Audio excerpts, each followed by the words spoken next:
Welcome to our Diversity and Entrepreneurship Summit. My name is HOLLIE HAGGANS. I run partnerships at DigitalOcean. For those of you that don't know what DigitalOcean is we're the simplest cloud computing platform for engineers. So all of you guys that are engineers and want to build an app, that's us. But welcome. I'm really excited to be here in Berlin with Jess, my friend, through GeekX and Life. And we get to bring this awesome, awesome day for all of you, for something that's really important for myself, or important for all of you.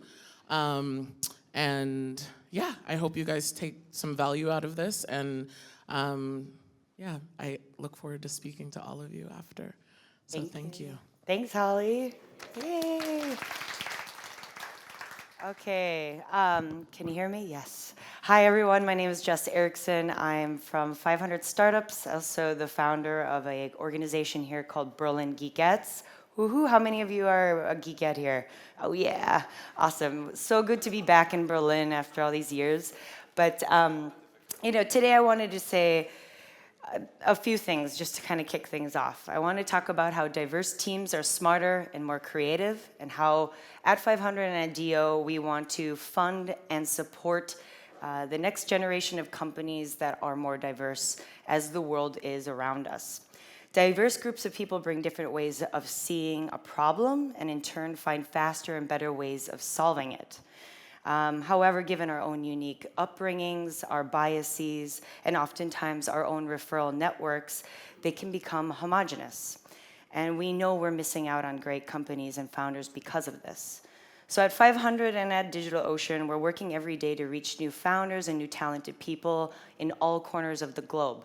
So last February, we had a similar summit in New York City, which was quite diverse. We're here in Berlin today, but we also plan to launch mini summits in India, in LA, and more cities to come. So improving diversity in tech industry can not only add another layer of perspective, but it will also drive businesses to be better, to be more competitive, and understand who their customers are. Not only do we believe in diversity, we believe that every single company at 500 we fund should think about diversity from day one. And today you're going to hear perspectives from all different types of people in the tech ecosystem. We're going to be meeting first and second generation immigrants, LGBT leaders who are making companies and our environment more inclusive.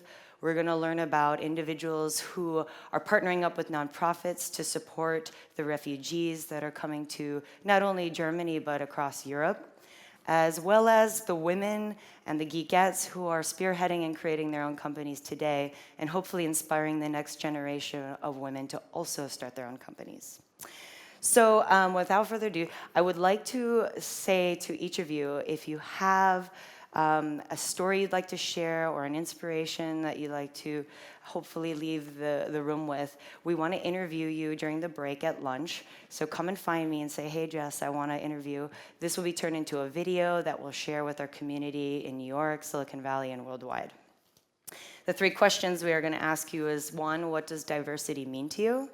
2, what is an individual or organization that you believe is really, truly driving diversity in the Berlin tech ecosystem? And 3, who is someone that inspires you?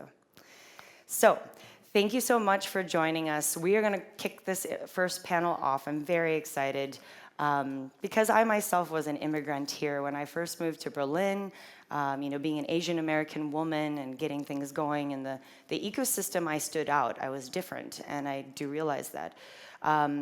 But rather than feeling a minority and feeling like I didn't belong, I quickly built this Geekettes organization, and I got involved, and I attracted hopefully more women into the ecosystem, and they in turn also did the same. Collectively, we built this group. So I have an extraordinary group of 3 immigrants that are joining us. MENGTING, Ida, and Mano, can you please join us on stage? Let's give them a round of applause. Thank you. Holly, I don't know where you put the other microphone, but there. Okay, never mind. Sorry. Hey, welcome. So I want to start off by pointing out that immigrants play a key role in creating new and fast growth companies.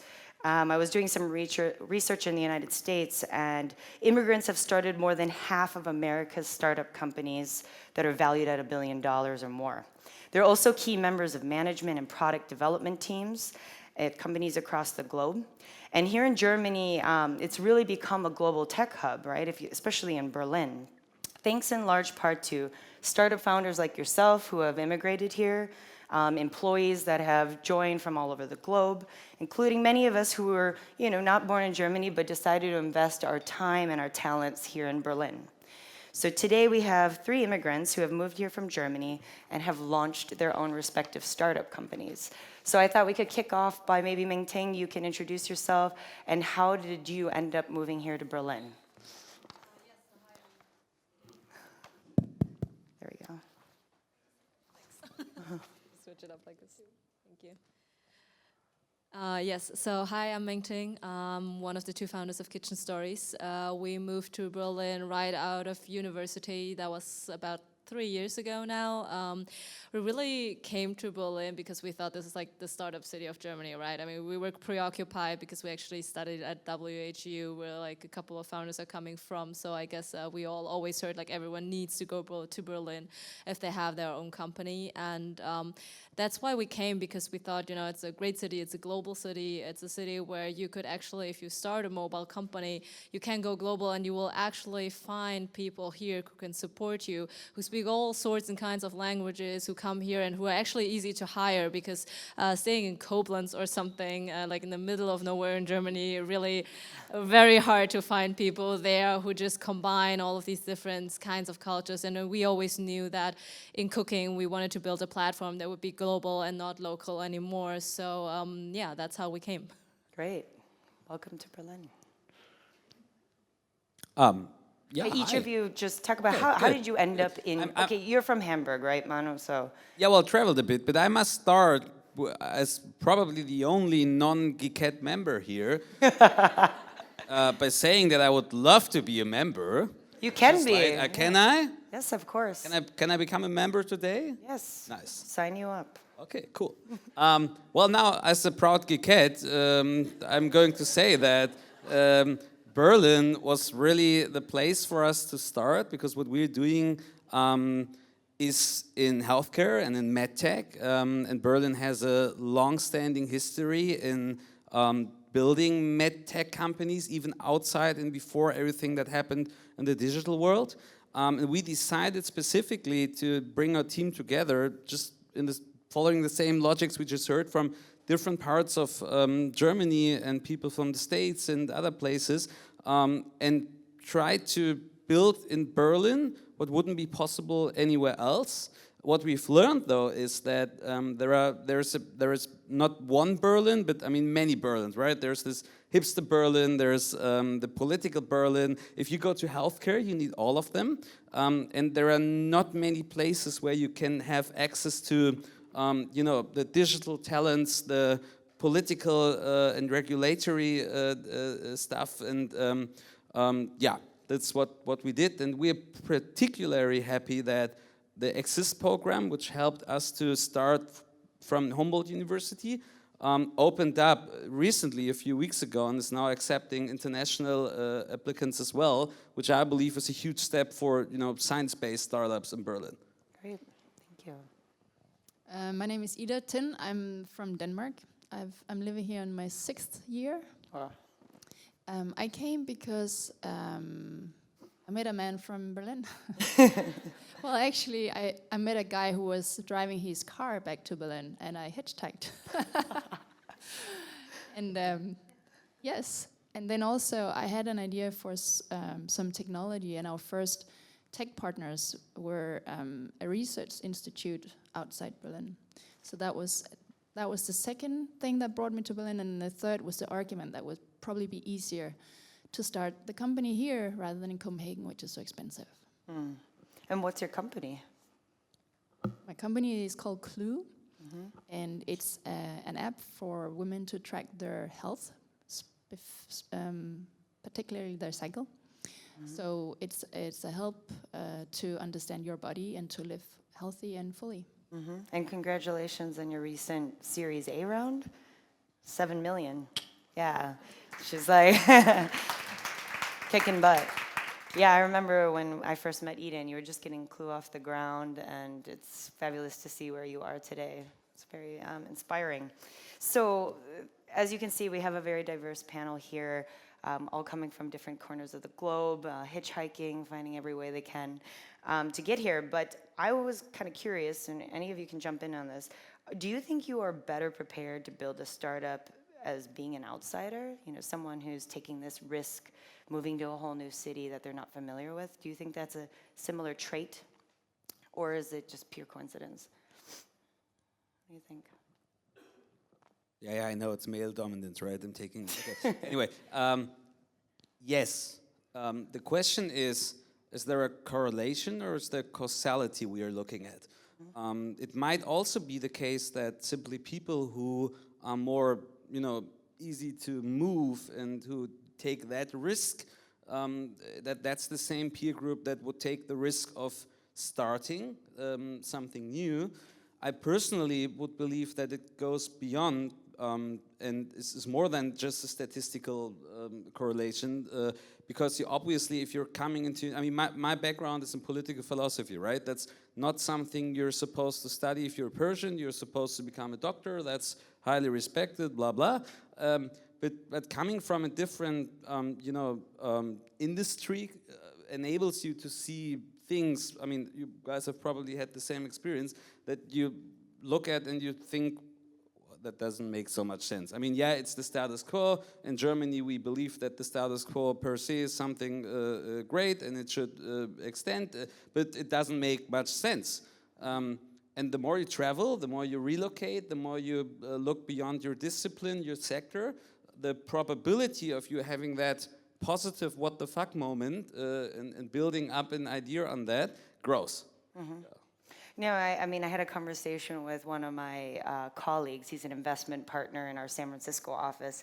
And he said that out of all the founders in their current cohort or batch, the immigrants are the ones that are working the hardest because it's a do or die situation. If their startup fails, they have to go back, right? Like they're coming from Russia, from Europe, China, you name it. So I'm wondering, you know, is there this added drive to succeed because of circumstances? But anyway.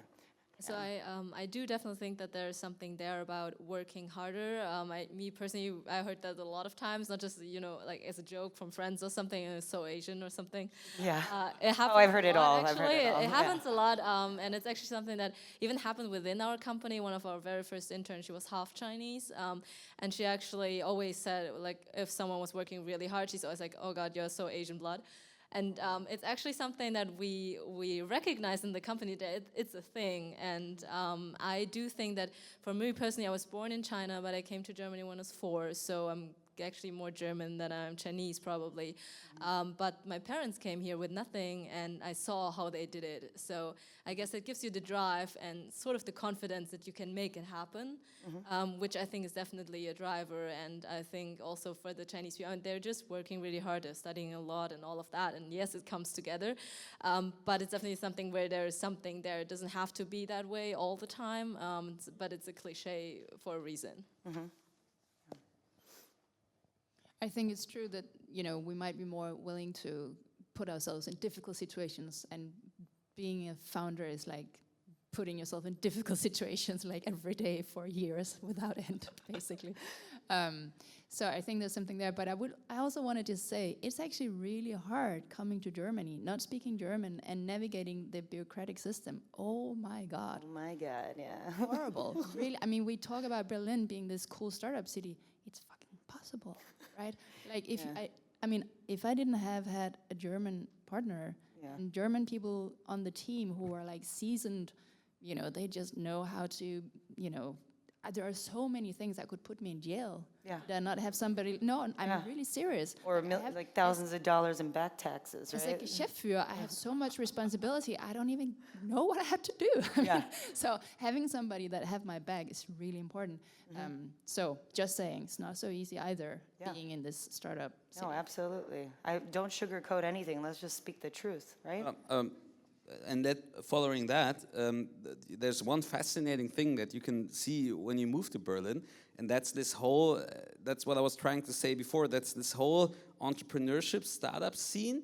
It's happening in Berlin. It's building up on, you know, science and talents and international and arts that's coming to Berlin, but still, like Ida said, it's like its own parallel universe. Like I know so many people that just like in being in your situation without that partner, come to Berlin, work here, build their startups, and they are not even registered with any official agency of Berlin. They can explain to you in detail, by the way, how that registration process might be, you know, brought into 21st century. But there are people, and that's not only happening in Berlin, but for example, I can give you a case of a startup that I know very well. They got an intern from the States, and that intern came in, and the intern was paid by the US Foundation. And that is a problem because we have the Mindestlohngesetz in Germany, right? The basic, I don't know what the English translation is, the basic payment, bottom line law? Basic wages, thanks. Now, Crowdsourced translation here. yeah. There's a reason why these words and okay, well anyway. So that startup, Berlin-based, yeah, had to discuss with the city of Berlin and its agencies how to handle the case that a US citizen comes to Berlin, is paid by a US foundation, less than the German law would need, but still more than that college dude would get in the States doing an internship. And I know that only worked out because someone in the Berlin, city of Berlin government had this entrepreneurial drive and put himself at risk by telling those people, let him come, I'll just make a note on that the whole bureaucratic thing going on, saying that I can't really have a look into that before September, and he'll be gone by September. So you don't ask me anymore how to handle that by law, and I'm not looking into it because I have so much more to do, and we'll just keep it going. Yeah, I mean, that's cool, right? But that's not how you support an ecosystem, by putting everybody in risk. Just a note on that, this is so typical Berlin. This is so typical. I was looking for a kindergarten space for my first child, and everything was full. And and then you go there and you kind of hustle, and somehow there's just a space coming up somewhere. Whereas in Denmark, there's a digital register, you put your preferences in, you can't call anybody, you'll get an email, when there's nothing to debate, but it works. You will get here is this kind of wiggly-woggly, trying to, and you know somebody. I mean, even doctors, if you know somebody and somewhere you get, it's really... We need a startup to fix kind of bureaucracy. Yeah, I smell a startup idea, like helping with infrastructure and supporting, immigrants who are moving here. And I'm discuss that with the refugees. Well, yeah, I mean, we'll definitely be talking about this on the tech refugee panel, but I mean, it also applies to first-generation immigrants who are moving here for the first time.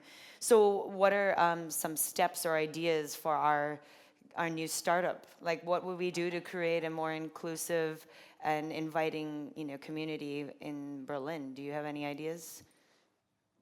What do you wish you had when you first arrived to Berlin and you were like, I'm going to start this company? What were the things you needed that you just didn't have? Like support. Tough question. I can start. When I moved to Berlin 3.5 years ago, I knew no one. I feel like I know half the town now, but I showed up. Yeah, no, it was odd. I was kind of oddly confused by it all because I didn't know where to begin. But I found a little website called Silicon LA. It was a tech blog, and then made a list of the top 10 companies I wanted to meet. Started hopping around, networking. I actually met your partner, and he introduced me to a bunch of great people. And then eventually landed a job at Six Windekinder. But I had to go through a really big headache through the visa process. I needed to find my own visa lawyer who could make sure that I was there. we pretended I was a pianist so I could get an artist visa. Don't tell anyone I said that. But anyway, I actually am a pianist, but I'm not a professional one, but we might have made it seem like I was a professional. Anyway, I remember waiting. Yeah. I printed off old like piano programs from the 5th grade, I kid you not. Like I had it all filed and I created this book. But I could only enter the German ecosystem under the guise that I was an artist and not a technologist. However, Yeah. depending on the job you're trying to get and the degree that you have, it's actually really easy to get work permits for people. And I think sometimes people in the States, they don't realize that it's easy coming to Europe because it's so hard going to the States. And we are jokingly having this idea to make this kind of campaign in America saying, if you don't like the way that the political winds are blowing, come to Berlin. And this is the guide, like these are the steps you need to take to actually come to Berlin. How many internationals have you recruited for Clue? Quite a bit, or? Yeah. Most, yes. We have You've had no relocated. problems with visa issues or No. bureaucracy? Okay. But again, we also know the people really well by now, and we know how to talk to them. Yeah. And we are hiring for positions. They, you know, if you have a longer degree and you are like within IT and like then it's easier. And those other people we've hired for, but Yeah. But you know, it took time for you to navigate and find the right people to make that happen, right? It didn't happen overnight, and it's a hard time to find information online that's translated in English, even though we should all be learning German because we're moving to Germany. But when you're first starting to think about it, it'd be great if there was some kind of site for immigrants to visit and learn how they can get set up. Step 1, you know, the visa. Step 2, start, you know, meeting these people at these certain corners of the community. But I think we could all collectively build something like this together to help. So Berlin is doing an extremely well job, not seen by many in the startup scene here, I believe, when it comes to making it easy for worldwide known researchers coming here, getting a professorship at one of the chosen billion universities and schools we have here, and then monetize on the intellectual property they're building. So it works on that. If you take a deeper look on how the city of Berlin managed the process of getting Cisco here, that was extremely well handled. And suddenly the city government was able to offer it a lot of things that, I mean, you and I, if we ask for it, they don't even know how to contact internally. So the fascinating thing is that many of the things we're asking for, they seem to work in principle as long as you're a Fortune 500 company or a world-known researcher doing like scientific-based entrepreneurship. What I believe that we would need to do in Berlin is 2 things. First is, I would love to see this problem tackled on a European level. For example, we have European legal entities that you can have if you're like a really big corporation, and it enables you to a certain amount of things and freedom. Why isn't there something like, you know, a European startup legal form? Because I mean, it's really, Paracana had a piece about this a few days ago. It's really about cities and not nation states in this case anymore, right? That's where innovation happens, and we discussed why this is the case. So why should there be a big difference if I want to start a company in Paris or, I don't know, Berlin or wherever you point out a city in Europe? I believe that we would need a European legal form just as we have for big corporations. And the second thing that I missed when I moved to Berlin was, dudes, I mean, honestly, start talking to each other. Why is there this non-connectivity between these different types of Berlin, the political, the art, the science? It's not really connected, but it could be, and it would raise the amount of awareness and understanding of what the other sector is missing. I mean, you coming as an artist is maybe a pretty awesome story for the art Berlin, but it's a total screw up for the tech entrepreneurship Berlin. And you're telling us the story now here, but these stories had to be exchanged much more often, so that the people who are running the tech entrepreneurship Berlin see that people are going that way, and then they go to the artists and ask them, guys, how do you organize your visa issues? It seems to work better at your side than in ours. That's the that's issue. not happening. Immigrants need to have a sponsored, visa by their company, and if they don't have a company that's ready and prepared to do that, you have to hack your way in. It's like you said, you wiggle your way in and figure out, all right, what's option B?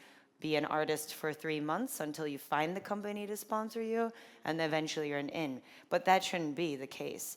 Whether you're an artist or not, it's exactly like you said. Anyone should be welcomed in if they are talented, if they have the drive, if they want to contribute to the economy here, and maybe support the companies that already exist. Why not have an open door policy? We suck at this in America right now. I don't know how Germany fares, but America was built, by immigrants. My mother immigrated, my father's parents immigrated, from Korea and Norway. And, like many of my friends, their parents were also first, second generation immigrants. But what we're seeing is like the slowdown, and the walls are getting higher. It's much more and more difficult to get in. MENGTING, maybe you could talk about your family and how they migrated from China, and yes. Did they have any obstacles that they needed to overcome? Yeah, I guess a lot. So really, when my parents came over, I think they were like, I was probably 1 or something, or just born, so I couldn't come with them actually. They left me with my grandparents for a while. But my dad, he got a student visa to come here and do his doctor's here, so that was fine. But getting my mom over wasn't that easy. And for them to find jobs and all of that, I feel like it was way harder than it is now, probably. And also, they're not in like, a big city where you have like companies who are open to immigrants, to people who do not speak German that well, who can't really, make that possible. Whereas we here, we actually do have that.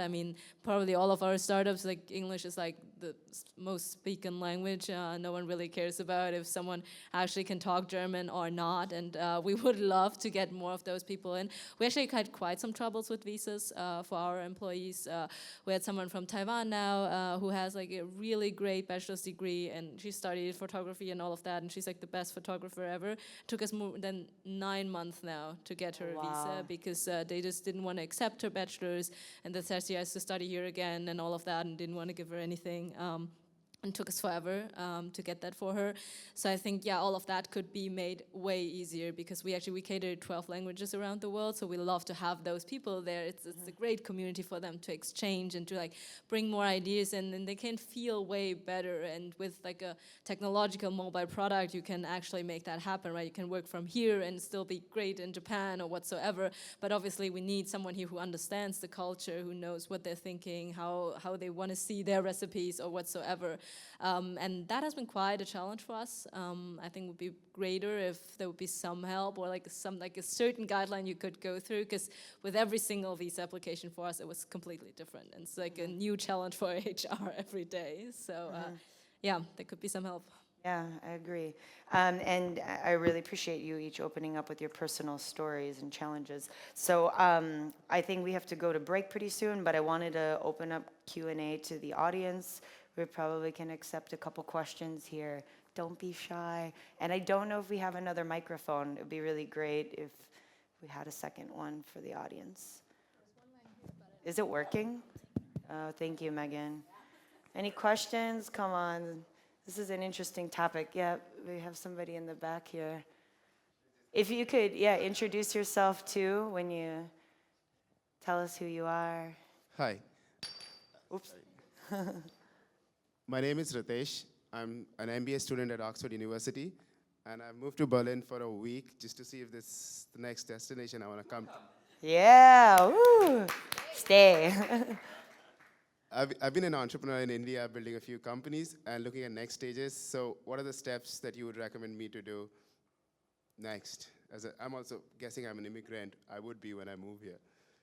So do you have an Indian passport? I have an Indian passport. You're studying at Oxford? Yes. Okay.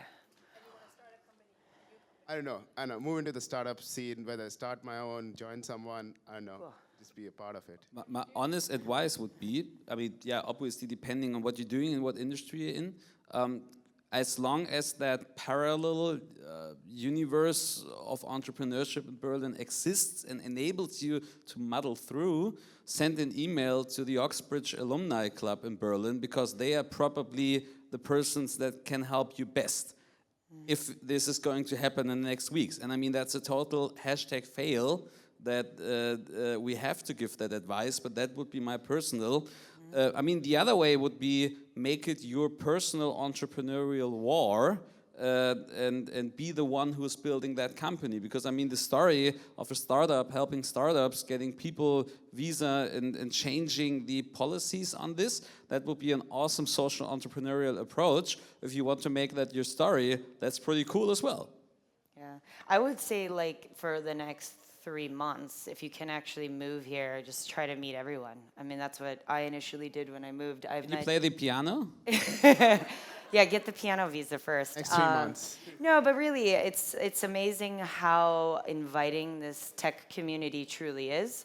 Everyone seems to be willing to help and support one another and give you intros to great angel investors, visa lawyers.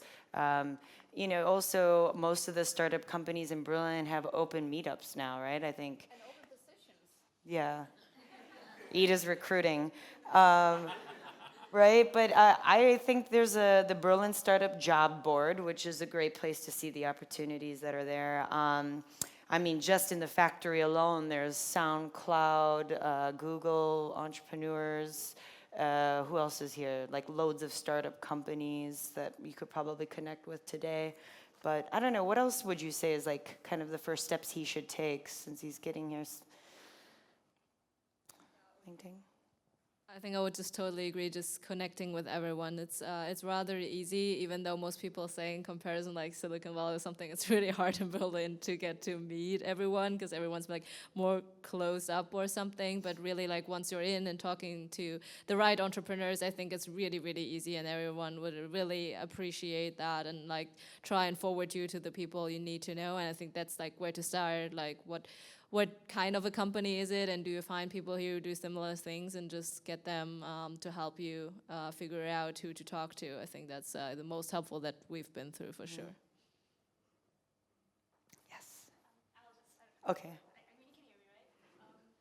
Actually, it'd be best if you can use the mic. Thanks. Thank you. So thank you so much for sharing all your stories. They were pretty awesome. But my question is, what were some of your biggest challenges as immigrants in the startup scene, besides the political, government, bureaucratic Yeah, stuff? the cultural. Yeah, like that too. But like, so what are some of the really sort of unique challenges to immigrants that don't happen to be the visa process or the non-German speaking element?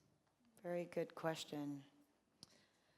I do have to admit that I don't think you have so many typical like challenges that only face you because, oh no, you look different or whatever, or your cultural background is different or something, or at least I can be happy not to have encountered that. I rather think that in most cases it's rather an opportunity and something positive added on top, like especially no matter if you're pitching your idea or talking to people or whatsoever. For me, it always felt, or maybe it's just a good fit for our company because we always said we wanted to start globally, and they buy it easier if they feel like you're global yourself. Yeah. I don't know, but it's just like that. And also for us, it just like it happened that China became one of our largest markets. It was never something that we intended to do. But obviously now we go out and then people just believe that it happened because we sort of know that culture better, but it wasn't like that. We never planned that. So it's more of, I guess, how you sell yourself, and mostly I feel like it's rather an advantage than a challenge. I would add on that. I also believe it's an advantage, but it depends on obviously who you talk to and where and what settings. It definitely is an advantage in Berlin. It is also an advantage in Hamburg, Munich, Frankfurt, Stuttgart, right? As soon as you leave those cosmopolitic hotspots, it might change. And there might be a reason why we are all sitting here thinking about the Berlin entrepreneurial scene and not so much thinking about what's the best way to apply insert name of any medium hidden champion somewhere in the Ländle as a immigrant, right? And there is a lot of innovation happening there, but just as Jess pointed out, the same thing that's happening in the States, the radicalization on the few issues you see here as well. And that's something that I believe personal stories like the one we've heard is the best way to fight, because you probably all have heard about Schrödinger's immigrant, right? No? The one that is simultaneously stealing your job while being very lazy and not working at all. Yeah, and that's something we have to show that never made sense. And by the way, did you know that in Bavaria, in the 19th century, everybody wanted to have in Persian, Arabic, Indian background? There was a real trend going on. People from Bavaria trying to build up some kind of history narration that they would have immigrated from the Middle East to Bavaria, which is total nonsense from a historical dimension. But Bavaria found themselves being the only place in Europe that didn't have a cool immigration story. And look where we now, right? In Bavaria. So that's the reason why I still believe that we have potentials to get. Anything you want to add, Ida? I think it's really interesting that thing how prejudices are being projected on you. So coming from Scandinavia, it's kind of positive, though random, but it might change. I mean, Denmark's brand is going down the drain for good reasons. We have a horrible, lots of things going wrong in Denmark at the moment. So, as long as the projections are positive, it's kind of nice, but what if you're Turkish or Arabic? So, yeah, it happens in really subtle little ways. And then I think there's more old boys networks type thing going on that you maybe realize or recognize. I see a lot of that through my partner because he hangs out with people that I don't hang out with.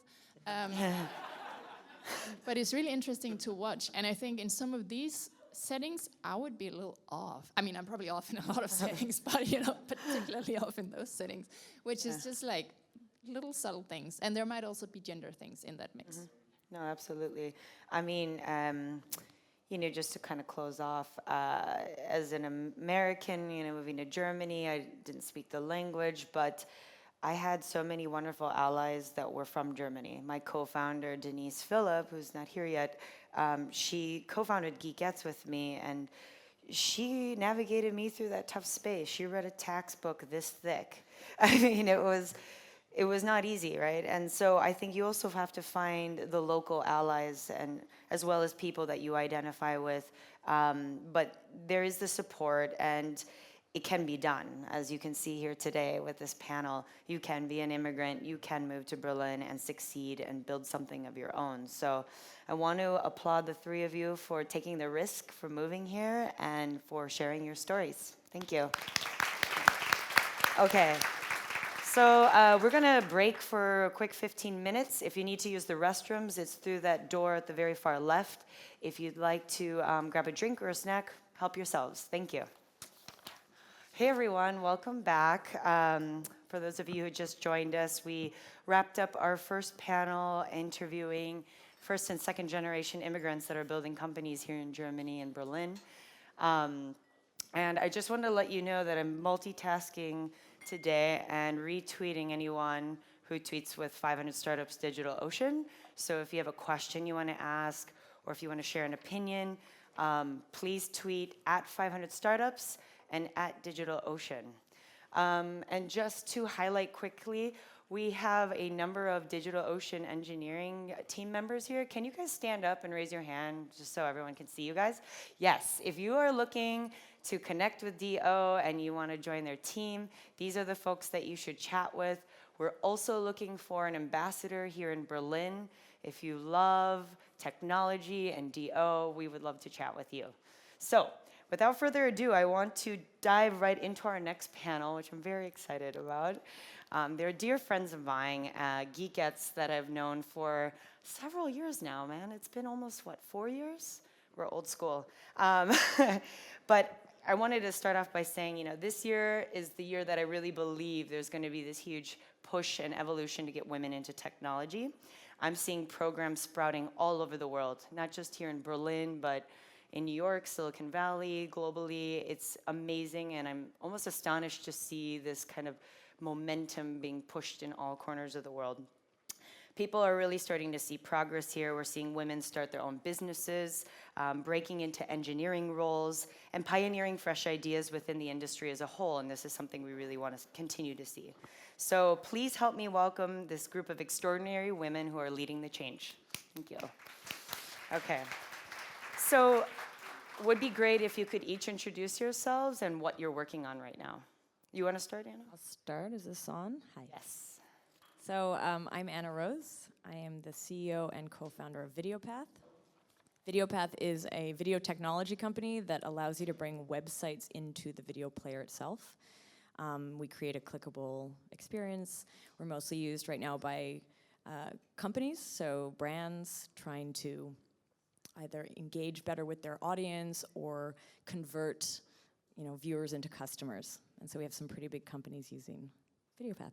And I met Jess 4 years ago, and I think I was number 17 of the Berlin Geekettes. I actually know this. You were like, I think you're member 17. And I remember being quite proud of that. So I'm such a dork that I'm counting. it was 17. It was early. It was cool. I was like, yeah, I was there first. Oh, awesome. Thank you, number 17. Thank you. Welcome, Anna. Okay, Isa Sonnenfeld. I'm leading the Google News Lab for Germany, Switzerland, and Austria. And I just joined Google last October. And before that, I was responsible for our publishing and government relations at Twitter Germany. And Google News Lab is basically Google's effort to work closer with journalists and publishing companies to really drive innovation. And experimentation is at the core of our work. So I work with journalists, but also the publishing companies and media startups, and trying to figure out how we as Google can make sure that innovation is happening in the media ecosystem. And I was so glad to be part of the Berlin Geekettes mentorship program. Oh, yeah. Not only that I met a really amazing woman to mentor, which sounded weird to me, but also to see how she now set up her own business and actually started to make money. So fantastic. Thank you for being a mentor. Yeah. Really appreciate that. Thank you, Isa. My name is Lisa Lang. I'm the founder of ELEKTROCOUTURE, and we are in the business of fashion technology. So it's technology made pretty. And it actually started out as my personal frustration. I worked in software development for 10 years. Project management was me and the boys. And I always refused to wear jeans and t-shirts. It was always me, high heel lipsticks and fingernails. But there was no technology in there. And then I just decided to build it myself. I started to work with light a lot because it's pretty and it's super smart. Only because you're pretty doesn't mean you can't be smart at the same time. And I kind of just built my own world, and then realized that there are a lot of women out there who feel like as well. We also do have a men's collection, so they glow as well. And now we are just we grew out. I made my first investment. We're going to open the studio, which is a fashion tech workshop. We're going to start a fashion tech academy. Where we enabling people, and I think that's also very much inspired by the work for Geekettes. It's just the best thing, the best business you can be in is being an enabler and helping people and supporting people and educating them, not being afraid of competition. I think competition is awesome. Mm-hmm. I think we very early, 4 years ago, almost shortly after you started it. We've met, and I had the honor to always be the so-called evangelista. Evangelista, yeah. And so pretty much since like 4 years I haven't stopped talking about gigettes, and I'm so proud of like what happened and how many lives and people and women we touched, and their career came out of it. And also, you know, for me as well, like, you know, I was a project manager, now I'm an entrepreneur, and I'm just doing my thing. So You're getting me all emotional, Lisa. This is quite nostalgic. Thank you. And Lisa, you were pivotal in helping us build this organization in Berlin and abroad. You know, for those of you who are not familiar with Geekettes, just to give you some context, it was a small group of 7 women at dinner who decided, you know what, we might be a minority in the industry here, but we're going to try our damnedest to attract more women and retain them there. So we launched everything from Germany's first all-women's hackathon, all-women's demo day at Google. We had done a number of workshop series, as well as the mentorship program that you just mentioned. And I think collectively we noticed the change and empowerment of the women. And you know, the pipeline is obviously an issue, right? We talk about that a lot, but then retention is also kind of the second challenge. So I'm kind of curious from each of your individual perspectives, like, how did you originally get into tech? Like, what drew you there, and what keeps you going today? Because that's the biggest discussion happening right now, at least in Silicon Valley. Anyone want to dive in? So, well, I studied business at McGill, and I didn't like it that much. Where's McGill? In Montreal. Okay. Where I'm from. Canadian, all right. And to finish off my degree, so I was not super inspired by doing the business degree because I didn't have context to it. Like, I had never really worked in a business, and then I was learning like HR, and I'm like, what? But I actually studied, I finished my degree with a minor in music technology because I loved music, and I wanted to understand production, and I liked engineering, and it was this perfect combo. So I was interested in it, but what's interesting, after that, I went into the music industry, and that was not very technical. And then the jobs after that were not very technology driven. I think I went more like media, because it was, and I worked, like, for example, I worked at the Berlinale. It was like 95% women working there. It's quite female, actually. But then eventually I got very interested in the tech scene here, and I did get a job at a company called Gracenote out of the Valley, so that was an intro. And I knew that I wanted to come back to that technology space. And I think that meeting you guys and meeting the community here, and actually, like, when I started hanging out, there's lots of women there. It's like, you know, the Silicon LA breakfasts were pretty mixed. I think what I learned was that as you go higher, it becomes far more It's a very good rare to see women. So I was kind of coming in from the bottom. Okay. I studied politics. So in the beginning, my plan was to go to Brussels and change European politics. Pretty early, I recognized or realized that that's not the best plan. And then I got into social media and how social media is changing political communication. And from there on, I was completely amazed by Facebook, by Twitter, by all these big technology companies and how they actually change our way of communication, but also the way we and politicians talk about current issues.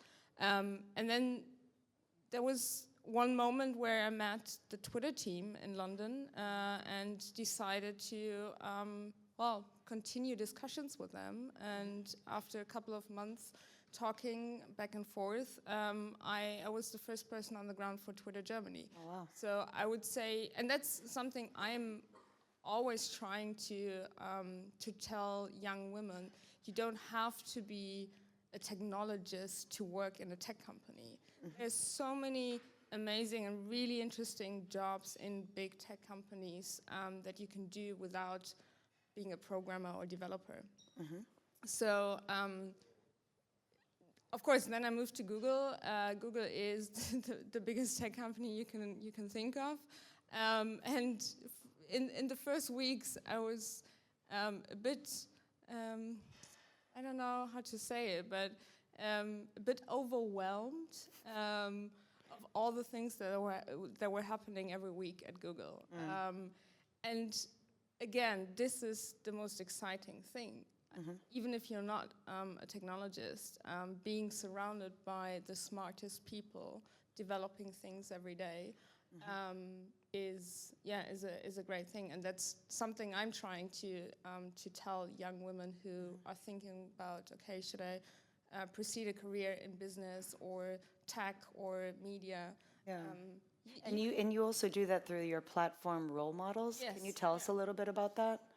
So David, my friend David Noel from SoundCloud, he leads internal communications, actually based here, probably, I don't know if he's listening. But David and I are good friends, have been good friends for many years, and we started to meet every Saturday for breakfast. We call it breakfasting, completely informal. We just hang out, and we had the idea, or we came up with the idea to build this event series or fireside chat series.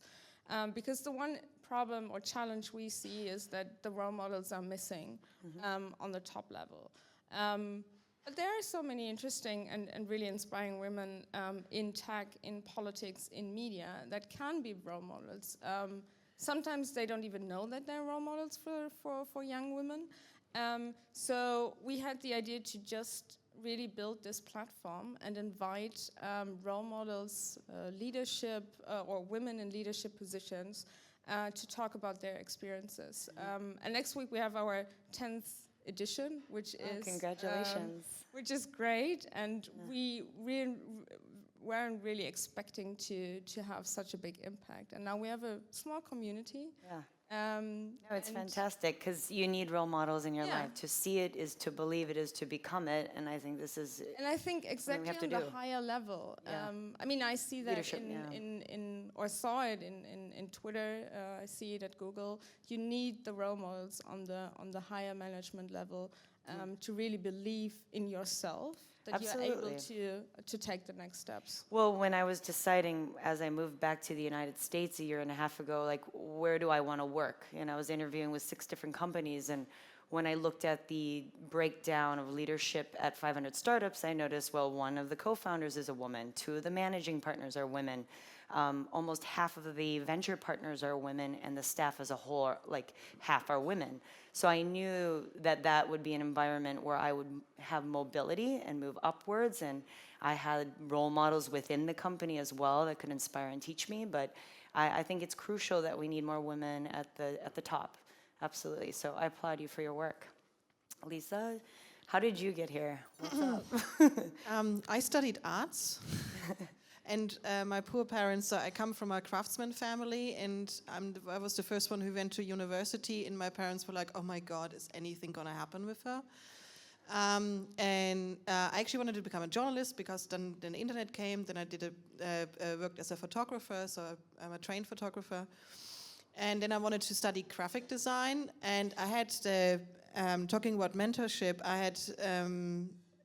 it was amazing, because like I went to a university and they just started a new course, and it was called New Media, and they tried to combine arts with technology. So it was like programming, but still like the art history. And the faculty member was like a female Russian software engineer. And she came to me and said, like, you have to go there. And I was like, okay.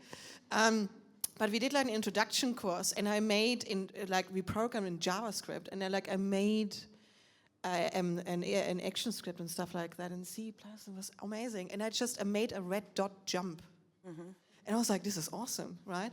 I had nothing to do with technology except that I was breaking it all the time. So like at uni, the tech support team knew my name after the first couple of weeks, because I was always, what did you do now? It's actually funny that I'm like in hardware, because I mean the good thing is that the best way how you learn to work with things, you break them, because you have to learn how to repair them. So like now it makes sense 15 years later. And then I got a scholarship to go to Australia, and I worked in Australia for 5 years. It was planned 6 months, turned into 5 years. Got a husband there also. That was very good. I can hear an Aussie a little bit, accent, yes, yeah. just a tiny I'm bit. very proud of that. And then I got my first executive job, and I was the first female in a really male-dominated environment. And then I was looking for support. I've learned networking in Australia. And then I was co-founding Geek Girl Dinner Melbourne. And there was a funny story because one of our mentees was Tammy Button. And Tammy took over Geek Girl Dinners, then became a diversity manager at NAB, which is a big bank, moved to New York. I went to New York for a visit. On the other side of the world, I met HOLLIE through Geekettes. And then I was in New York, and then I brought Tammy and HOLLIE together, and they had drinks together. And 2 years later, because Tammy was working at DigitalOcean back time, and 2 years later, 2 days ago, all of a sudden HOLLIE stood in front of me like, hi, I'm here, and you are the reason for it. And it was 2 years ago. And that was just like awesome, right? And then I just had lunch with Tammy at Dropbox. Yes, in yes, Silicon and now she Valley. works at Dropbox. Circle. Right? And the it was like, Geekettes Mafia. Watch out. so, and that was exactly the mechanism what I like just found out like that is just like awesome, right? So, like this whole networking thing. And then I came to Berlin, and I had nobody. I didn't know anybody. I just knew back then when I was studying in Germany, we were all going to Berlin to party and to go on a demo. That was the thing. So Friday night we were hitchhiking up to Berlin. We went to a demonstration and then up to Berkheim until Sunday. Sounds about right. So it's like a kind of blurry memory also. But I knew after living in in Melbourne, I had to live in Berlin. And so I worked as a project manager in technology. I knew technology because I did programming courses. So like the boys couldn't tell me shit. Like I was like, okay, dude, like deploy that, like now, test it, right? But it was also good because I understood it. Like I wouldn't know like to program now, but like there's also the thing is like understanding the culture, and you get respect for that, and you also get really along well with engineers and gummy bears. Just a tip. Gummibärchen. Gummibärchen, yeah.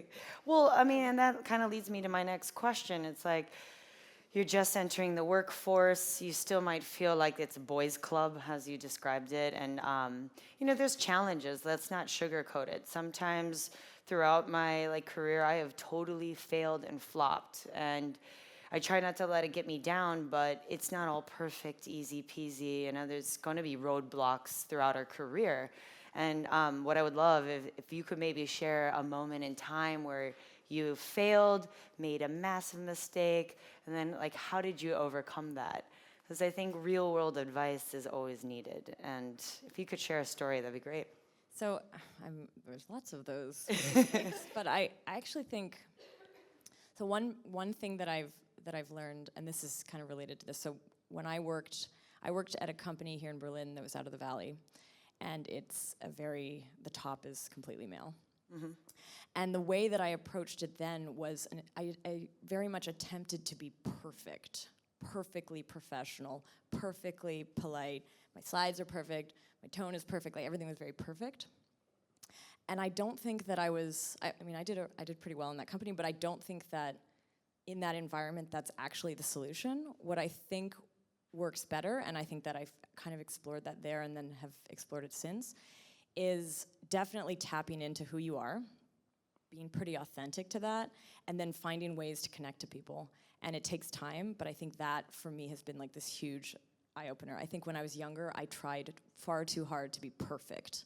Okay, so that was your mistake. If you had gone back, to old Anna, 19-year-old Anna. I don't even know how old you are, but I'm older than that. I'm terrible. But anyway, if you could go back to old Anna, what advice would you give her today aside from not being perfect? I think I was in my social life and in a lot of parts of my life, I was exploring, who I am and figuring out who I am. But I think professionally, I had this image of what I was supposed to be. And I wish that I had been able to go back then and said, you gotta start tapping into that part of your professional self that's real and build up those connections. Because you're the minute you start doing that, you actually learn true lessons and you can kind of be honest with yourself about them. Whereas I think when you try too hard, I've seen friends do this too, they just try to pour themselves so much into a mold. And some of them are really good at that for a while, but I think that you don't, at least for me, I didn't learn as much. Yeah, you're I not know. as true and authentic Yeah. to yourself if you're pretending to be something you're not supposed to be. I know it's not like a big fail No, moment, no, but I it's think good. that it was a bit of a... No, it's really good advice and sharing that story. Do you guys have a moment of weakness that you overcame? Where to start? I mean, like, and, you know, I love how honest Lisa is, by the way. having a blackout on stage in front of 7,500 people. Like, that was like the worst thing ever. From exhaustion as being a founder? Yeah. Oh, Not that, but like exhaustion was a part of it. And since then, I'm not preparing for speeches anymore because I was so prepared that I got a blackout. So that's. Oh, wow. I think, in overall, I think it's like I always got in trouble, in terms of like because I never accepted the status quo. So, and then in my 20s, I was like, okay, I'm just like this weird outsider person who like, you know, I mean, it was, I worked and, you know, and people liked to work with me and I got shit done. It was also the thing, like, you know, always, you know, Lisa is going to do that. She's going to take care of it, organize it. In Australia, I was always just a German. Like, that was good because it wasn't either like man or a woman. I was just like the German. I was the organizer. But the thing is, like, through every job I just went through, I just like at some stage, first of all, I realized that it's really difficult for me that people tell me what to do.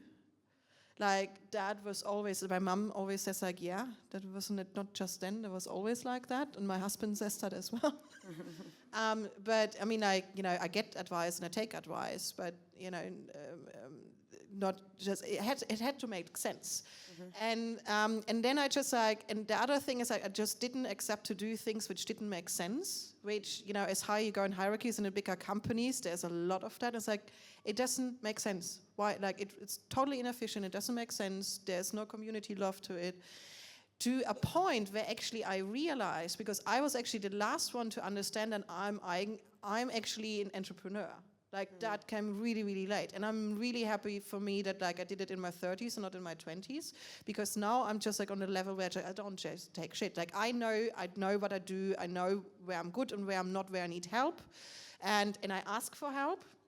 And I just, only because somebody says something different or criticizes me or gives me feedback doesn't mean like my life is burning. I think there was like a lot of time in my 20s where I just like, every time like something went wrong, also in terms of perfection, when something went wrong, I just like, my entire world crushed. It's like, oh my God, and you know, this is like, this is going to haunt me for the rest of my life. It's like, no. Yeah, okay, there's a social stigma that you cannot fail, and it's just an immense pressure on our shoulders. Especially coming from Germany. I mean, but I think for me in the end, what really worked is like just really understanding myself and letting myself be. Like, this is just me, right? Right. So I don't wear a mask. You know, I swear a lot because, you know, and So does my boss, Dave McClure. The more F-bombs, the better. Yeah. But that's great that you can yeah. be true to yourself and know who you are today. And that's the thing. And then it's like, because now I pour all of my energy in actual my work, and I don't waste energy on pretending or trying to be, or of course strategy is important, but like it's authentic, right?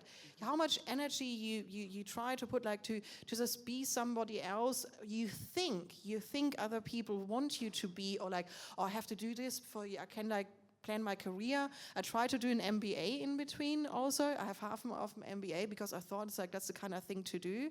And I got really in trouble with my teachers because what you're saying is shit and it doesn't make sense. And I worked in the industry for a lot of years. People like you I would fire, right? And that was the last time, and then I walked out of the class. And I was like, okay, this is not working.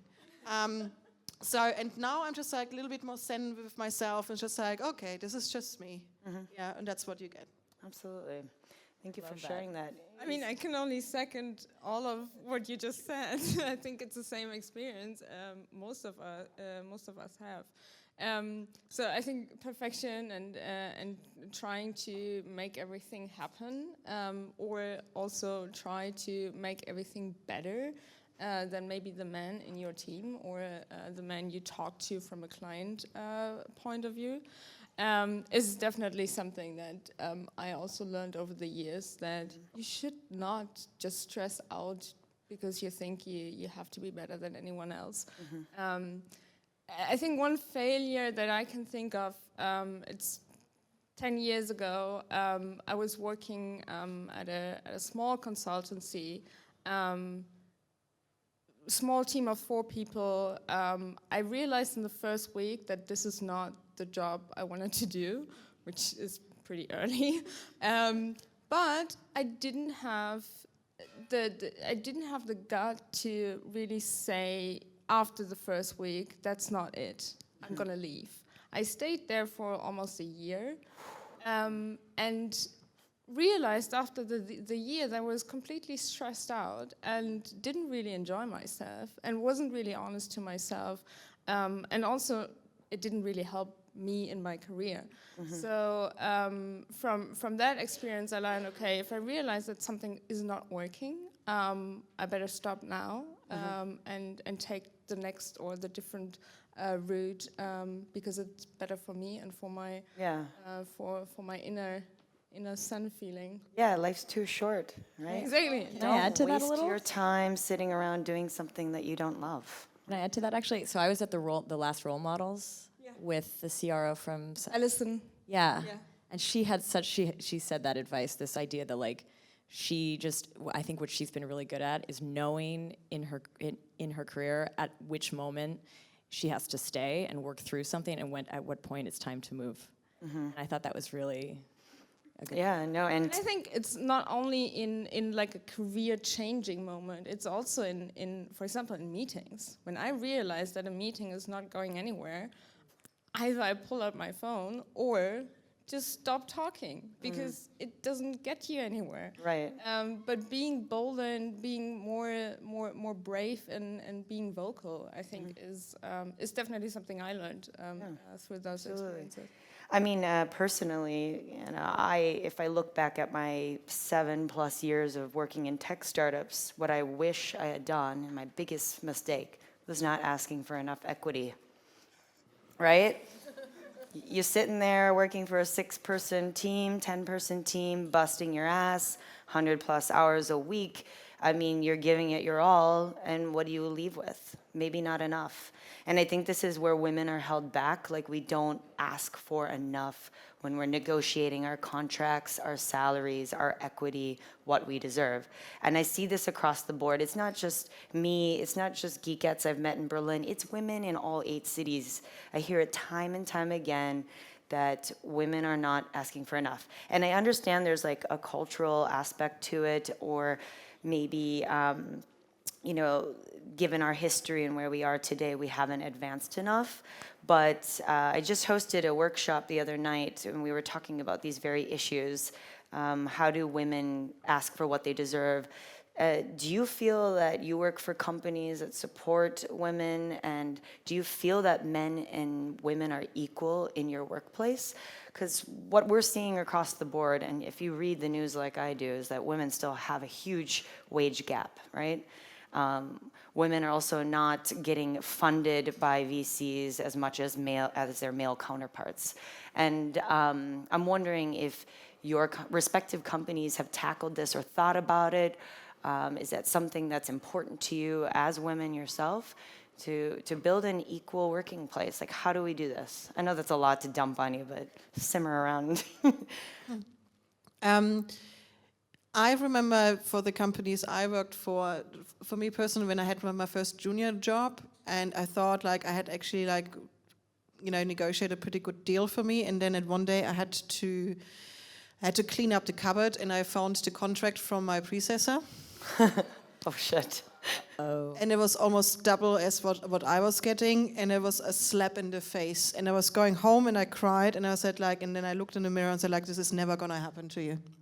This was like, you know, and then also like half a year later, I just left. And then my boss back then said, you just should have asked. I would have given it to you, but when you were worth it, but you just should have asked. And I was like, fuck that. So I was really angry with myself. The thing is, funnily to a certain degree, I've never it took a while to understand that like there's a difference between men and women, because for me it was always I'm working with awesome people. There's like, if you work in a good engineering environment, it's just like your skills, right? You know. But then at a certain point there were things where, for instance, in the tech industry, you know, we're like in the t-shirt business. That means, you know, working in a company where they don't have girls fit t-shirts. And I said like, okay, first thing what I would like to do is like, can we please get girls fits t-shirts, you know, little things like that. Also, can we have like, instead of t-shirts, like something else, because I never wear t-shirts. So, and I had like a customer out-facing role, and I was like, I'm never gonna, I mean, that's why I started to sew and like make my own thing. So, and then also started to glow and be interactive and stuff like that. That was really cool. In my company now, it's actually, we have a little bit of like the reverse thing. We actually don't have enough men. Oh, wow. So, and it's actually funny because it's, you know, exclusion works both ways. So, but it's the same pattern, because I'm catching myself saying the same bullshit as like other HR people said, yeah, if they would apply, you know, I would hire more men. And I was like, oh shit. So, okay, so how do we do that? Because I mean, the dynamic is totally different when they're like, when in our studio there are only women and then like a few men in there, right?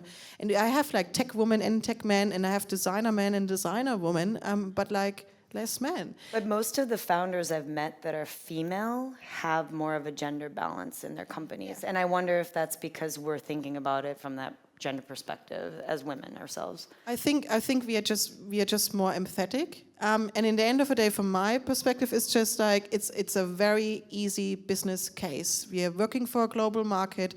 We are, have to work for a diverse product range, and a diverse team can just produce the best product. Full stop. It's a business thing, right? Mm-hmm. And then also, but you have to spend more time recruiting. It's like, it's so difficult to recruit a really good, diverse team.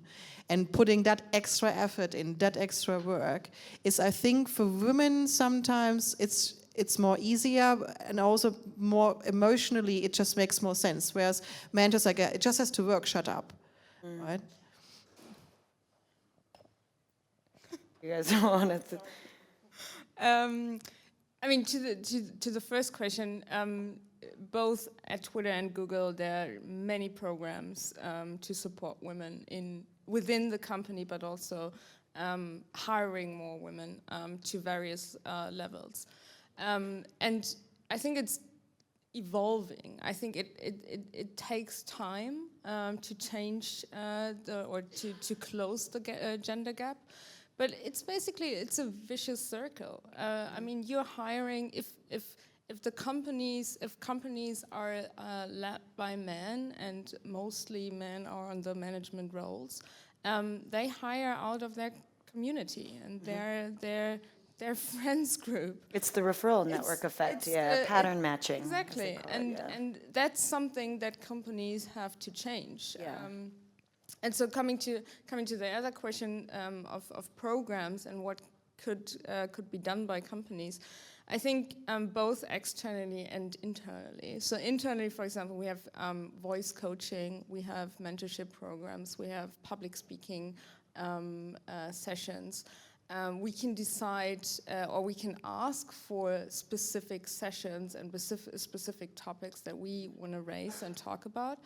And externally, of course, working with the community and also collaborating with other tech companies or beyond that, media companies and political organizations to tackle that challenge together. I think it's not a tech issue. I think it's across the board. Yeah. I mean, I work a lot with media companies and journalists. If you look at the editors-in-chief, most of them are men. Yeah. So I know. I just moved to LA. The whole film industry is like run by men. Exactly. Politics. It's the same thing. I mean, okay, we have a female chancellor, but we might have maybe a female U.S. president. We'll see. But it's not just a tech problem. It's a larger societal problem. Exactly, and I think... But the tech people are the ones that are supposed to be truly innovative and pushing, the boundaries and always thinking 10 steps ahead. But if you look at the numbers, and I don't want to put Google on the spot, but you know, like the Twitters, the Apples, the Googles of the world have not done a great job.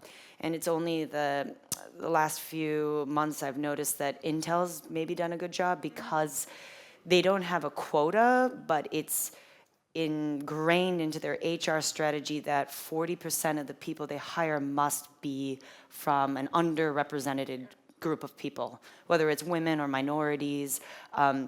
They've made that part of their HR strategy. And then you look at Salesforce, the CEO recently said, I will make sure that men and women have equal pay at every level of the company. But again, we're at just the very beginning and we're just experimenting with these new strategies. So I don't think there's one turnkey solution, but at least we're trying, right? And I also remember, like, tech is, so it's interesting, like, yes, it's the new innovative space. It's also the space where you can make a lot of money. Yes. It's like, and I think that's one of the reasons why, if you look at the trends, there was more women in tech before. You know, like something like 20 years ago. Yeah, a lot more 30 years ago. Yeah. It wasn't, it was like, it was not as bad as it is now. And I think part of it is because there's like amazing opportunities, but then there's just like that, I don't know, that push. And I think to speak on this, the hiring, like I have noticed, and I had heard this from an HR manager years ago, but now I've actually experienced it. When hiring, the men, I'd say like 80% of the time negotiate, and the women, in my case, has been Except the first offer, right? yeah. And it's weird because when you're offering a job, it's like you could negotiate with yourself, but that's strange and not necessarily in the best interest of your business.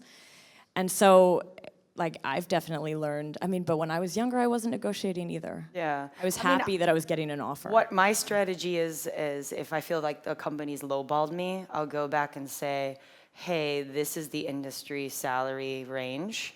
Can you match that? Or, you know, company A is offering this. Can you do better? So I think there are little steps you can practice, but you've got nothing to lose, ladies. You know, like lean in, So ask for what get you that deserve. fire. Like when I talk about this, like it's a place where you can make money. Like, go for it. Yeah. Like, and be hungry. Yeah. I think I mean, it's to me, it's totally a question of confidence. And it's been for me like getting my own confidence. When I was 22, I did not have that. Yeah. But it's about building that confidence step by step, being authentic. I really think that people need to be hungrier. Yeah. Women need to be a bit hungrier. And also, don't be afraid to ask for it.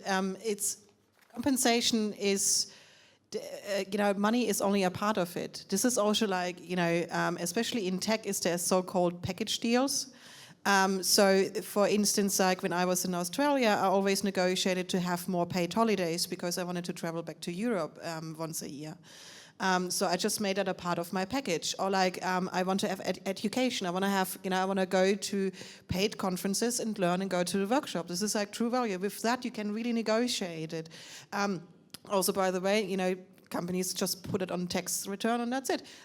You know, so this is kind of like just being like creative in like how you get your compensation package set up, and that really works. Also at the same time, because that's how you show your buttons and you show like that you're really interested, you're really into this. Like when I'm hiring people, it's like, I want to see your fire. Like you really have to, you know, want this, and like don't hold yourself back, right?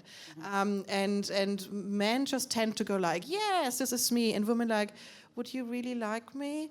And it's like, and it's you know, and I mean like, I always said like, you know, I used to be shy. Like, you know, I was a really shy person in the kindergarten playing with Lego, and I was totally happy with myself.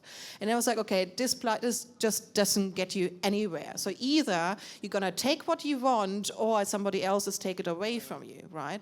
All right. Stop. No, that's awesome. I know I'm getting the signal that we're running out of time. Do we have time for one question from the audience? Yeah, let's do it. Come on. Do we have a question? Yes, we have room for one.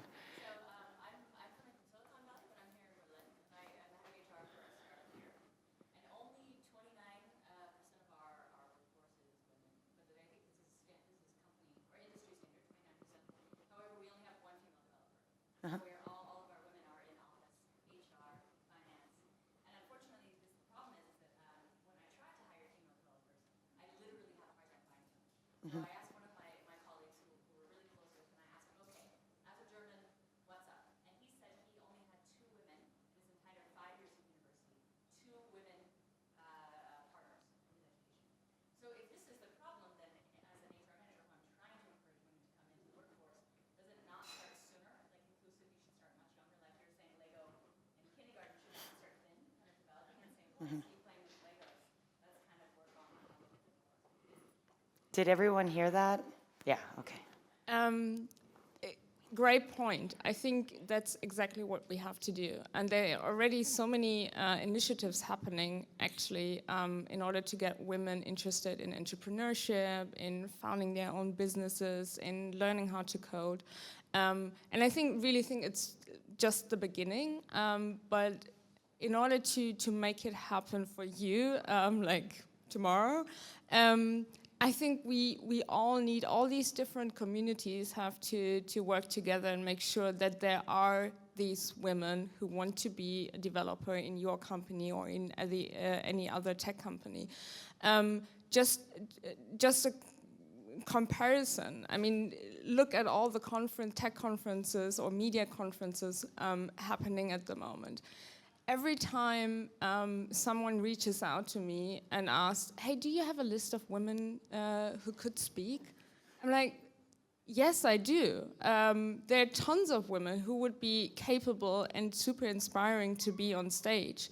And the problem there is that they don't have the network. They don't know who could be on the stage and who could inspire 500 or 700 people. So I think it's connecting the dots from various communities and making sure that those women who are out there, young or already in their second or third job, find their way into either on the stage or into your jobs or into your company. But I think it's a collaboration effort. And top down and bottom up. Yeah, exactly. And also bringing in men into those communities. I mean, David and I started Role Models, and we had 100% women at the event in the first 3 or 4 editions. And then I used my husband to promote the event, and it worked out perfectly because in the during the 5th edition, there were at least 10 men attending and showing real interest. So it's like getting... Yeah, you need the male allies too, because they are the ones that are dominant in this space. Absolutely, that's a really good point. One of the things, so the actual tech, getting women into tech and STEM, and I think that I know they're trying to address this with specific programs. I think what I noticed looking back at my own interest in, I mean, when I was younger, there weren't, I didn't see tech leadership role models, but I did in the form of some like early cartoons. This is actually, I think, really important. Seeing female leadership where you see like a female leader surrounded by people who respect and trust her leadership and support that, even in fiction, I think is incredibly important. Like, I'm a big Buffy fan, and like that's an important part of like having a woman in a leadership role where people followed. And I think, I mean, I'm also working in video and obviously very interested in media, but I think that it's like you can do the STEM stuff, but you should at the same time be promoting that idea that a woman could be a boss and the leader of a team. Yeah. She's not just like, there's a leader, there's the sporty one, the da-da-da, and the woman. You know, like you have to have this, like, you have to see these women who run things, I think. Last comment, because we're getting the hurry up eye. Yeah. Our solution is it's fashion technology. It's like perfect because it's really smart technology. It's hardware, but it's in a context which actually also has an emotional component, right? So we have the high-tech machines and the 3D printers and the laser cutter, but we teach creative soldering, creative laser cutting, because we're not going to print Star Wars figures. We just say like, okay, what do you want to do? You know, do you want to make a pin or buttons or whatsoever? This is not about making it pinkish and pretty and blah and stupid. No. This is just about that we have to teach technology different. It's not about dumbing it down. It's about just a complete different context and taking the fear away of working with machines. And women are so good with that. That's why, you know, we're starting the Fashion Tech Academy, because, you know, we need fashion technologists and I can't get them from universities. So I have to train them. I have to train them myself. And for us, this is just like, this is a whole new opportunity for women to go on technology in a context they actually emotionally totally understand and get, and it's a relevance in their life. And that, you know, and it's just starting now. And I'm very excited about that. Also, by the way, we are hiring. Yeah, So I need organizers. If like people really like to organize and like spreadsheets and talk with customers and stuff like that, and dare to work with me, talk with me, please. All right. No, I adore what you're doing, and I love the Lola Run hair. I'm actually thinking about doing that style as well. But I want to say thank you to Women on the Rise, what this panel is about. I think you've illustrated really well that you can navigate through this space, but we are going to need male allies. We're going to need to experiment. We're going to try new things so that we can encourage more women to rise with us, as well as girls. So let's give them a big round of applause. Thank you, ladies. Yes, so we have our next panel. We got to set up a quick chair here. So we'll start off with some introductions as the panelists are getting to know each other. We'll start off with some introductions. We're just going to start with name, job, what you do, your preferred pronouns, and then a cartoon character who you think identify with, you know, embodies your spirit. So I'll start. My name is Megan. I work at 500 Startups. I run accelerator operations in our San Francisco office. And my preferred pronouns are she and her. I think a cartoon character that embodies my spirit, probably Heathcliff the cat. I don't know if anybody knows Heathcliff, but super obscure. I always liked the like fish bones when he like ate a fish, so that's mine. Thank you, Megan. Yeah, my name is Stuart. I'm the CEO of the company called Ulala. And what's the title here? Yeah, and we have tons of projects, what we do, and one of our projects is called Unicorns in Tech. This is the nice T-shirt I'm wearing today. And we are, yeah, now already? And Unicorns in Tech is a community called Germany's first tech community for gays, lesbian, straight people, or however you might identify. Yeah, very short. And we started that 1.5 years ago, and now we are more than 1,300 members big, and we will talk about this later. My preferred, what was the other thing? The pronunciation, I would say Her Majesty. And my cartoon was you know Nemo, the movie with the fish. Who was the blue fish? I always Dory. Yeah, I think I'm really Dory because I forget everything, like her name, and she's very positive and she's encouraging and loving the life, but yeah, keeps forgetting everything. So I think that's from my side. Thanks. Hey, my name is Eva Maria Kirchstieber. I'm heading the public policy team for Facebook in Germany, Austria, and Switzerland. Just as a short explanation, meaning I am actually peering with all policymakers and NGOs in this area. So I'm explaining Facebook in all its varieties and all its issues and problems. My preferred pronouns is she and her. And I'm actually not a big cartoon looker, reader, whatever, but one person that definitely I find extremely inspiring would be Pippi Langstrumpf, Pippi Longstocking. So strong, independent, fearless, and funny. I think she's definitely encouraging, and being like her is quite cool. Would be is partially at least. I'm Aubrey Heikmer, and I work at SoundCloud as a product manager for the Stations feature, so that's our radio feature. And I also help start an internal group called the Queer Clouders, and that's our queer group. It's some people from the Unit Festival.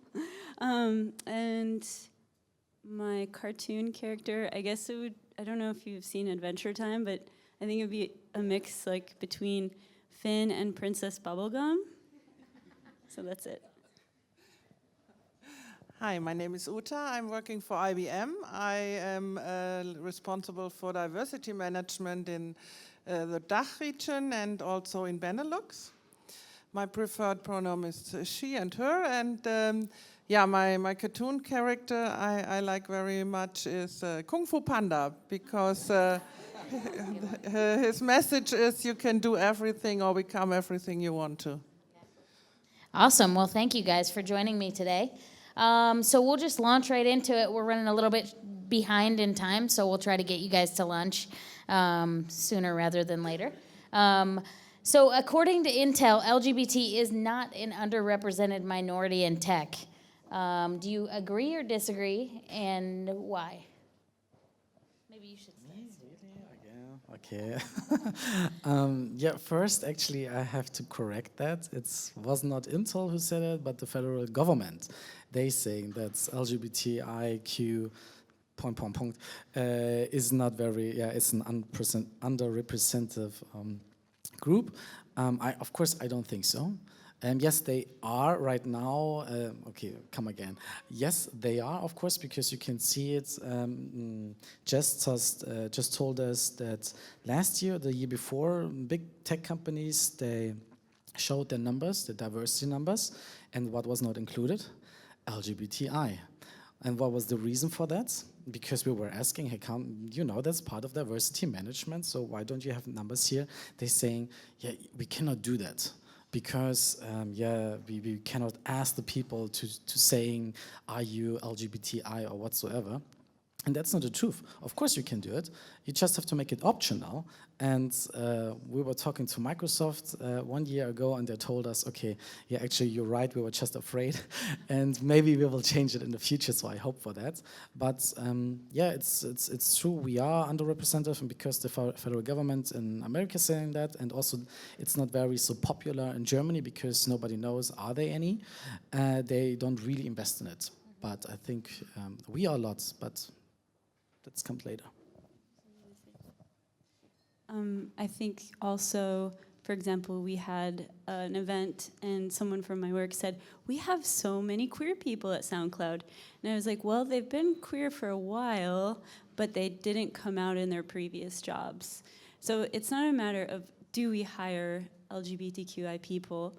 It's a matter of, do they feel like they can be themselves at work? And so that's a whole different question, and you can't answer that right away on some kind of anonymous forum that, oh yes, I'm queer, but my boss doesn't know, and so that's important too. And I also think it's a lot lumped in there, LGBTQI, that's also trans folks, and when I went about trying to get a friend of mine hired who is trans, I realized all of the loopholes and all of the things you have to jump through, even just to, move to another country. So we have a lot to set up structurally to make that even possible for some people. So I think obviously it's a problem. That's what I'm saying. Yeah, I think in many environments it is still a difficult decision. Will I stay in the closet or will I come out? And in many companies, IBM too, we try to create an environment which helps people to come out of the closet.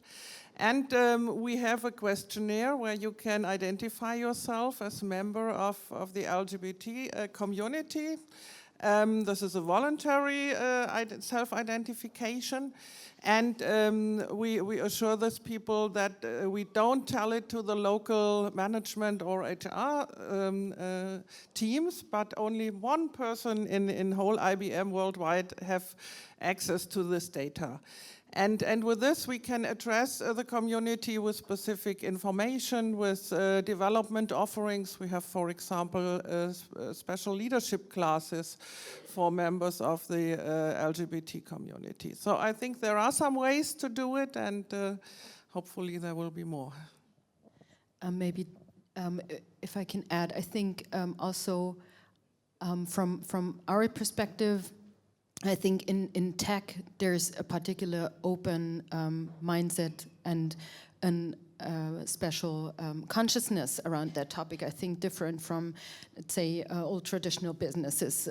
I've worked in an organization, a very classical German organization, where I think diversity is like, are we encouraging women enough to grow? And that's where it stops. Like, I've never ever heard anyone in that organization talk about LGBTQ, or not L, not G, not B, and anything else, like nothing like that. So it's at the very first level of encouraging diversity, at the lowest level, I would say. And I think that definitely in organizations like Facebook, there's a very high consciousness and very strong focus on this, and we're really trying to make sure that LGBTQ is included and diversity is included from the very beginning and in the hiring process up to encouraging managers to also look out when hiring, but also to really live diversity at the company and encouraging people who are at our company to really be their true self. Awesome. Okay, so kind of along those lines, with trans rights coming more into focus and folks starting to really focus on that, how are your companies, kind of same question as the women's panel, like how are your companies adopting policies to ensure that trans folks are protected and ensure that they are, you know, comfortable coming out, comfortable, you know, living in the body that they feel like they're meant to live in? Okay, our company is for people. So we don't have like big policy, but because all of our projects, like we have 7 projects starting with Sticks and Stones. This is the largest LGBT career fair in whole Europe. We have over 3,000 people coming this year. To small events like Alice, it's a career fair especially targeting to LGBT lawyers. There are only 50 people coming last year. So we do a lot of things for the queer community. So at our place, it's just, this is very normal, but we don't have like policy for it. But people know they can be here very out, they are out. We are very family driven, let's say that, and we have somebody who is straight and she's a girl, and then we had everything else between. And also I think the only one who is missing was a straight white guy. No, he was an intern. No, we had one. we had one. Yeah, so for our company, we don't have so many big things, but I know IBM has something very good there, but yeah.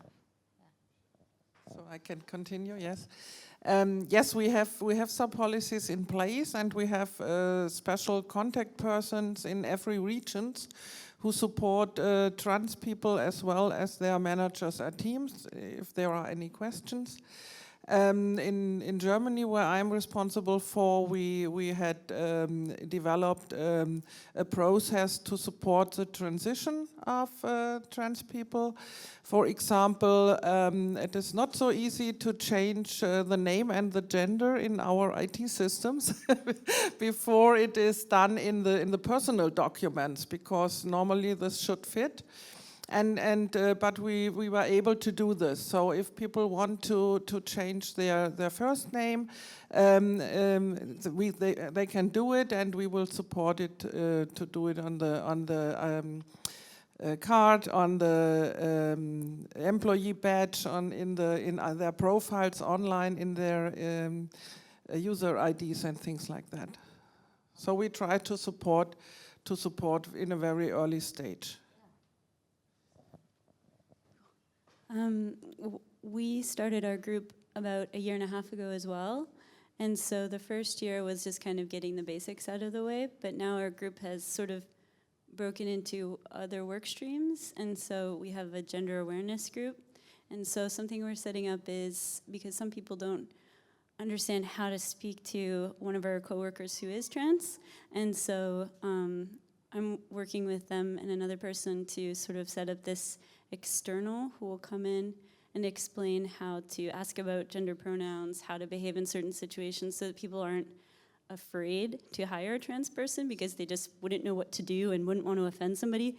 And it would be terrible to lose a great applicant because you're too afraid of them. You know, I think that's a big problem we have to face. And then the next piece is also making sure that when people arrive in Germany, they know their rights and also what they have attached to their healthcare, and also have, you know, a trans friendly, I guess you would say, doctor, because that's also an issue, of course. If you have to go to, say, a gynecologist and you're a trans man, you don't want to go to any gynecologist. So there's a lot of things when you start working, when you actually have a trans person working with you, that they can kind of like open the Pandora box of like day-to-day issues that happen, and you can start to address them slowly from, so we sort of, I'm a project manager, so like we prioritize them and then kind of go down the list pieces we want to put in place. But one thing I've heard folks do that we don't have in place yet is when someone is transitioning, they have a time they can be away from the office. So for a month after they're transitioning, they can be away. And then their team is actually, there's an external that comes in and explains to their team all of these questions that the trans person shouldn't have to answer on their day back. You know, so wait, what, do you still have, you know, these kind of questions? Yeah. So it's really important that you have somebody in place. I would like to add something. Yeah, I have two colleagues I supported during their transition, and the first woman was doing all this by her own. She explained to their colleagues what happened in a letter before, after, and the other one was afraid of doing this and asked me and the HR team to support, and so we did exactly that what you explained. We met the team and explained, and all these questions come up. Yes, it was exactly that. You get them out of the way early. So there's one last thing. Oh, yes, we're having a 101, and then this is the most important piece of that is that you need support from HR, and you need support from recruiting, and you need support from the people that can actually go and speak with the Technische Krankenkasse. And so I think like it's great that we have these sort of grassroots movements happening in each office where people are like, you know, starting up a queer collective or something like that. But it's really important to know when you have to say, okay, this is no longer our problem, and we need you to take this on. Like, this is part of your job in recruiting, this is part of your job in HR, this is part of your job in marketing, to make sure that we have a marketing message. If Germany changes to allow gay marriage, we need to have a marketing message around pride. We need to have, like, these things need to be automated, these processes, even this sort of trans inclusion. So it could be that you're simply, you know, giving information and what is it, informing the process, but not working every weekend for a year trying to get this stuff in place. That's super important, because it would suck to burn out the 4 queers in your office, right? Because we've done that, so doing this kind of stuff. At Facebook, I think we have obviously 2 sets that we have to look at. The one thing is that we use our platform and allow the users to be who they are on Facebook. So probably most of you are aware of the gender tool that we have developed, where people really do have any option to say who they are in their sexual orientation. And we are working also on, in local areas. So for Germany, we've worked with a local LGBT community to find the right translations or add additional adjectives, etc. pp. So we do that all over the world. And also what probably most of you know is the Celebrate Pride, where you can put the rainbow flag over your profile picture. And as a company, we do a lot internally. We participate in all pride parades all over the world. And we do have a lot of programs in place that really support LGBTQ on all levels. As said, when hiring, we really want hiring managers to have at least one like out of the box, like not straight white female male, just some like, and that needs to be more diversity than that. So one of the hiring options must be a diverse option, and then we do have also measures in place that look at the other side, like the biases that others might have. So also to encourage people to be their true self and be sure that they won't be judged by others. So every person at Facebook, every employee has to take an unconscious bias training, which is obligatory.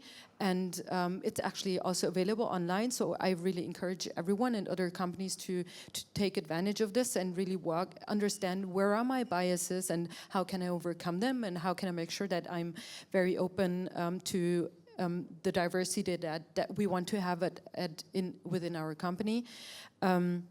We have hired a global head of diversity, Maxine Williams, who's really driving this to get to a place where we can say we are a fully diverse company. We really want to include every possible diverse whatever, background, age, gender, sexual orientation, culture, everything you can think of. We want to have it in our company because also it's given as a platform that serves 1.6 billion people around the world. We have to reflect everything that's out there. And we want to be a company that really embraces all sorts of diversity. And we're really, really trying hard. And if you work at Facebook, you can see that we're really living it and that people are very open and we encourage everyone to be their true self. And my feeling is that most of the people who are at Facebook really are who they are. Awesome. That's great. Sounds like there's some good initiatives out there that are really helping the LGBTQ community, IA also. So I guess the last question, and then we'll open it up to the audience. How do you think recruiters can do a better job, recruiters or managers, in solving for diversity debt? Basically, like making sure that the representation in your company is equal to the representation elsewhere. Join sticks and stones. Okay, there's a lot of things you can do, of course, but I think what the lack is of most companies, especially in Germany, because in America it's a little bit different. There you can see Facebook, Apple, and the big tech companies, they're going to the lovely Pride in San Francisco with thousands of people last year at Facebook, or the year before, I can't remember. But when you go to Germany, that looks different. There's like all the tech companies, they are not at the Pride, so some are, some, but like really because people, the companies saying, yeah, we don't just want to do marketing, we want to do like hiring. And I'm saying, yeah, then do something for hiring, yeah? Do events for that, or go like, Sticks and Stones is the largest career fair, especially tying the LGBT community, and we just have 100 companies this year, and but still a lot of tech companies are not showing up. They say, no, we are too expensive. We are not. So this is something where I see companies saying they want to do, but they're not really investing in it. The same with you can do a lot about in your companies, especially with your LGBT network group, which a lot of companies have, especially when they're bigger. But again, the companies, they say, no, that's a nice initiative, and you do that and have your drinks on Friday night or something, but they're not really seeing this as like a resource for talent or for creativity. So they're just going out and having some drinks, which for most people who are all from the LGBT community is not that interesting, because like if I just want to meet somebody who's also gay, I just go to a bar or a club or Grindr. I don't have to meet my colleagues. So they lack that to bring them together with a special topic, like what we do with Unicorns in Tech. We bring LGBT people and straight people together who in love with technology. We just started it as I said, 1.5 years ago. We have over 1,300 people. Just last week we had an event called Unit Festival, which is like a queer tech festival, and we only did this for like 2 months, 2 people, and over 600 people showed up. It was amazing, and we had 80 speakers, and still most companies, they're not really wanted to support. They say, yeah, that's nice, and we can maybe send out a newsletter, but they don't want to really invest. And I see if companies would really invest in this could be really huge, especially in the tech community, where I see if we will just have a couple of sponsors here and we have like maybe 2 people more, I'm pretty sure that we will have so many thousands of people in our community, just in the LGBT community, and that would be super cool for the companies too. So I think companies should invest in their network groups, bringing together with a topic, not only just being LGBT, that's boring, and go out not to the Prides, because Pride's looking mostly for marketing. Yeah, it's nice you go there and you see them, but most companies you see, they have a product. Yeah, but if you really say we want to hire them, show it differently, and as Jess mentioned that, role models. I don't see them. Yeah, we have some person here in the company who is gay or something, but you don't see real role models who stand out and speak in a different event, and you really can see, wow, okay, that's true. Yeah, the company is really open. They're not just talking, but because in Germany you cannot like really discriminate against anybody, but that's a different, if you don't say, I don't have a problem with it, or you really appreciating the people and bringing on the stage. So this is very important. Maybe I would like to point out that I'm actually replacing my colleague who is gay. I'm not, but she had to stay home for private reasons, but she's basically like a really high-level person within our company. She's heading communications for Germany, Austria, Switzerland, the Nordics, and Central Eastern Europe. So she's really got she has an outspoken and outstanding role within the company, and she's not the only one, that's for sure. Like we do have, like maybe not all our high-level queer LGBT people we have at the company are visible outside, but they're highly visible within the company. Not everyone is a spokesperson for the outside world, but and I think you would probably not have an interview with if you apply for Facebook without meeting like one of the person who interviews you is not straight, white, and so I think that's one thing, because if you want to be a diverse company, you have to become diverse really quickly, because otherwise, when like if you're at a point where you just there is no diversity, then you get less attractive for queers and others. So I think it's a very important point to be really visible and to really show how diversity works at the company. I think that's important if you want to get even more diverse. And I think that's what we're really doing. As said, we're trying to make sure that within the hiring process, there's at least one person that is more diverse than the others or the rest. And I think that's definitely a path that you can choose. Probably there are others as well. So Stewart's Sticks and Stones is one example of how I think companies fall short in not investing in LGBT hiring. And for example, I think like we took it out of our queer clouder budget, which is a budget that we have in our group. And then the next year we brought it to recruiting. We said, actually, we think you should pay for this. And we'd really like you to go, not us, on your weekend. And then you'll get a day off Friday, and we'll make this all very legit.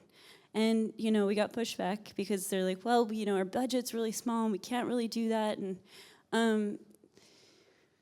I mean, I'm not going to lie, we've gotten pushback on a lot of things, and it can be frustrating. And I love SoundCloud, and I'm pretty sure this would happen everywhere. So I'm not, you know, trying to diss SoundCloud. But what we have going on now as a person from senior management is in the cluster.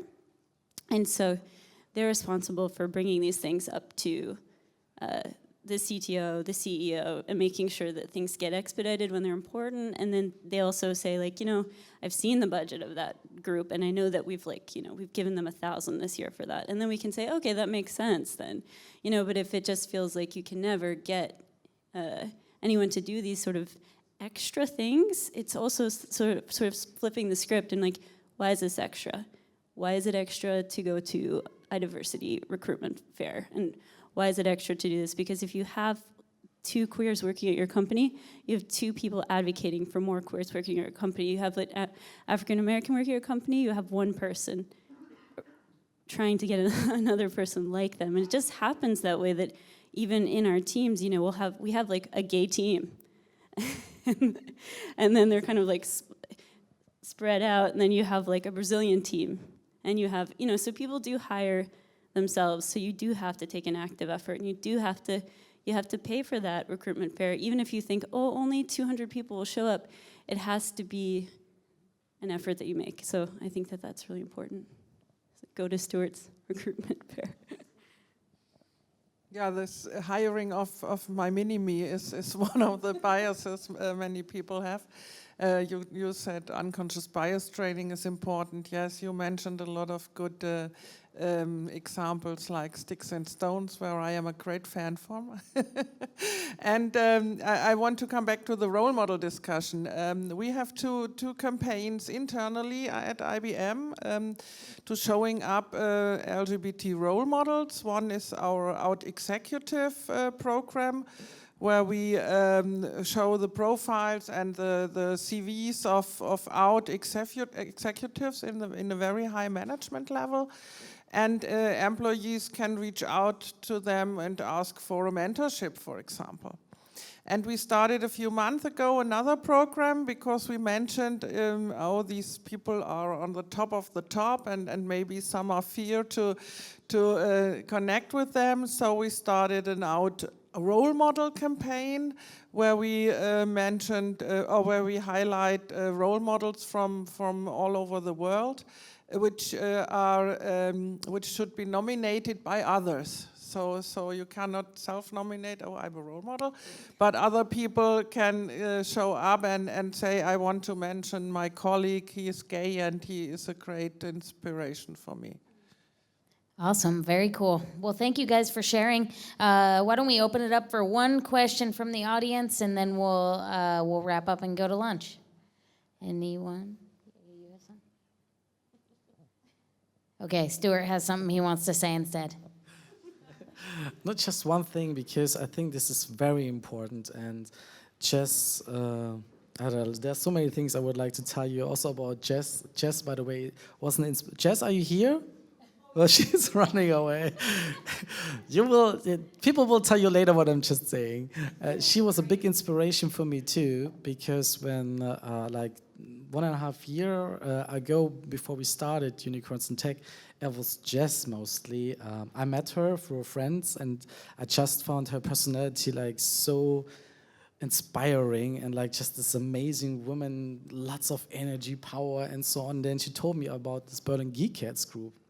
And I found it so interesting that there are so many like girls and into tech and, and so on, and they coming together into this group and supporting each other. And I found, this is amazing. Why don't we have this for the LGBT community? And maybe there are some, maybe not that many. But then it turns out, thanks to Jess, we started it, and now we really a very, very big group. But this is not what I wanted to tell. What I wanted to tell is that I think it's super important that we, because everybody of us have a different, diverse background, yeah? I'm LGBT, I'm half Scottish, even if you cannot hear that from my English. And what else? No, that's it, I think. And then you may be a woman, you may be disabled, you came from different backgrounds, and what I see mostly when we're talking about diversity, everybody's talking about their agenda. Also today, I'm talking about LGBTI, and I think it's very important that you, if you're in something, yeah, if you're like really like fighting for women, that you have to think about the other diversity parts as well, because if you don't do that, you're also not very diverse. Then it happens that you have a company with maybe you're a woman and you hire a lot of other women, and then you say, oh, where are all the guys? And that's also not very diverse team. Maybe everybody of you is white, yeah? And you say, yeah, but we women. And I could say this was a big, big learning when we had the first Sticks and Stones. It was 6 years ago. And when the people came, by the way, I expected 1,500 people because I did parties. There were so many people there, but only 200 people came, and there was like also the cleaning guy was we counted. When we looked at the 200 people, 95% were white gay dudes between my age, something my age, and a little bit older. And at this event, I was like, where are all the women?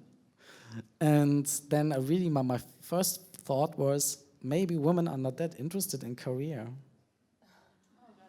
That was my first thought, because I said, come on, like I have my girlfriends, where are they? Yeah, I don't understand, maybe you're not interested in it. I was a little bit pissed off, but of course I knew this cannot be possible. So I talked to Manuela. She's like, she called herself a butch. She's working for Almex, a huge lesbian magazine here in Germany. And I talked to her and then asked her, so why are you not coming? why I don't see lesbians or straight women? Why they're not coming? And she told me, oh, Stuart, we have to talk. And then she asked me, okay, Stuart, how many of your speakers are women? We had 40. None. Really none. And I didn't know it. It was just like, oh, that's true. There is really no woman, because all the guys, when we ask for talkings, the guys, yeah, I want to come on stage. And we were like, oh, we have 40 already, so that's it. And it was, oh, shocking. Then on the website, Stuart, read your texts. Do you see you talking like to women? In Germany, you have Besucher und Besucherin. Yeah, we only say Besucher. That's just like one word, but we use so many words. But it was really just talking to guys. And our pictures on the Facebook, it was only guys you could see. And it was not that there was like intent that we do that or we wanted to have a gay career fair. No, it was just like we were stupid. We did not know what really diversity is. We were just fighting for our thing, for my thing. I want more gay guys. And so I really had to learn it. And I can tell you, guys can learn. Also gay guys. Last year, when we had like 2,700 people at Sticks and Stones, we grew a little bit. 50%, it was 49 to 51% was like female or male or between, which was amazing. Our speakers, and we're not really doing it intentionally right now because we're just looking for great people, but we always say diverse, look for diversity. It was also half-half, but not only this, but we have people with different colors and different backgrounds, and so we changed it. And also, the whole, when you go to our fair, there's now a lot of straight people coming because they're just loving. They're saying Sticks and Stones is the coolest career fair where you can go. There are like all amazing companies. All of them are open, and if they're open for LGBT, of course they're open for women and for people with everything. So, I talk a lot. Thanks, Jess. So just wanted to say, really, if you care about one chapter of diversity, take about the others, because otherwise it's not really diversity management, and you lose a lot of talents and so on.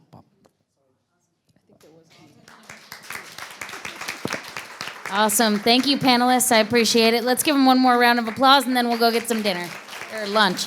Lunch, rather. Thank you, guys. Thanks, Jess. Thanks, everyone, for joining our lovely panel today. I'm thrilled. We are talking about the tech refugee movement, and I'm thrilled to have such a diverse panel here today with me.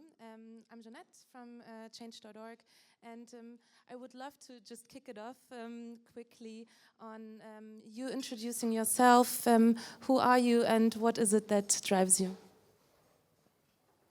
Hi, everyone. My name is Paula. I'm half Greek, half German. I started something that's called the Startup Boat between Greece and Turkey, and there we developed innovative tech solutions for the refugee crisis in Europe. The solutions then rapidly scaled, so I kept on building because I know the local ecosystem quite well. So we also then opened a co-working space and have a couple of other platforms that we're currently organizing, which I guess makes me a serial entrepreneur in this sense.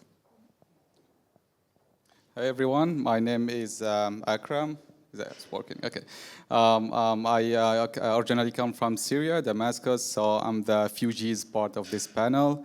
I've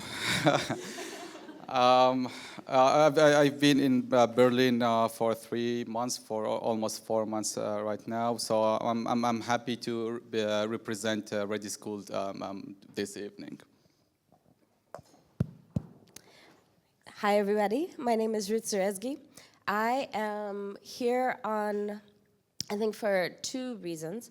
One is that I chair an organization called the Young People's Front for Democracy and Justice, which is a young people's organization of Eritreans.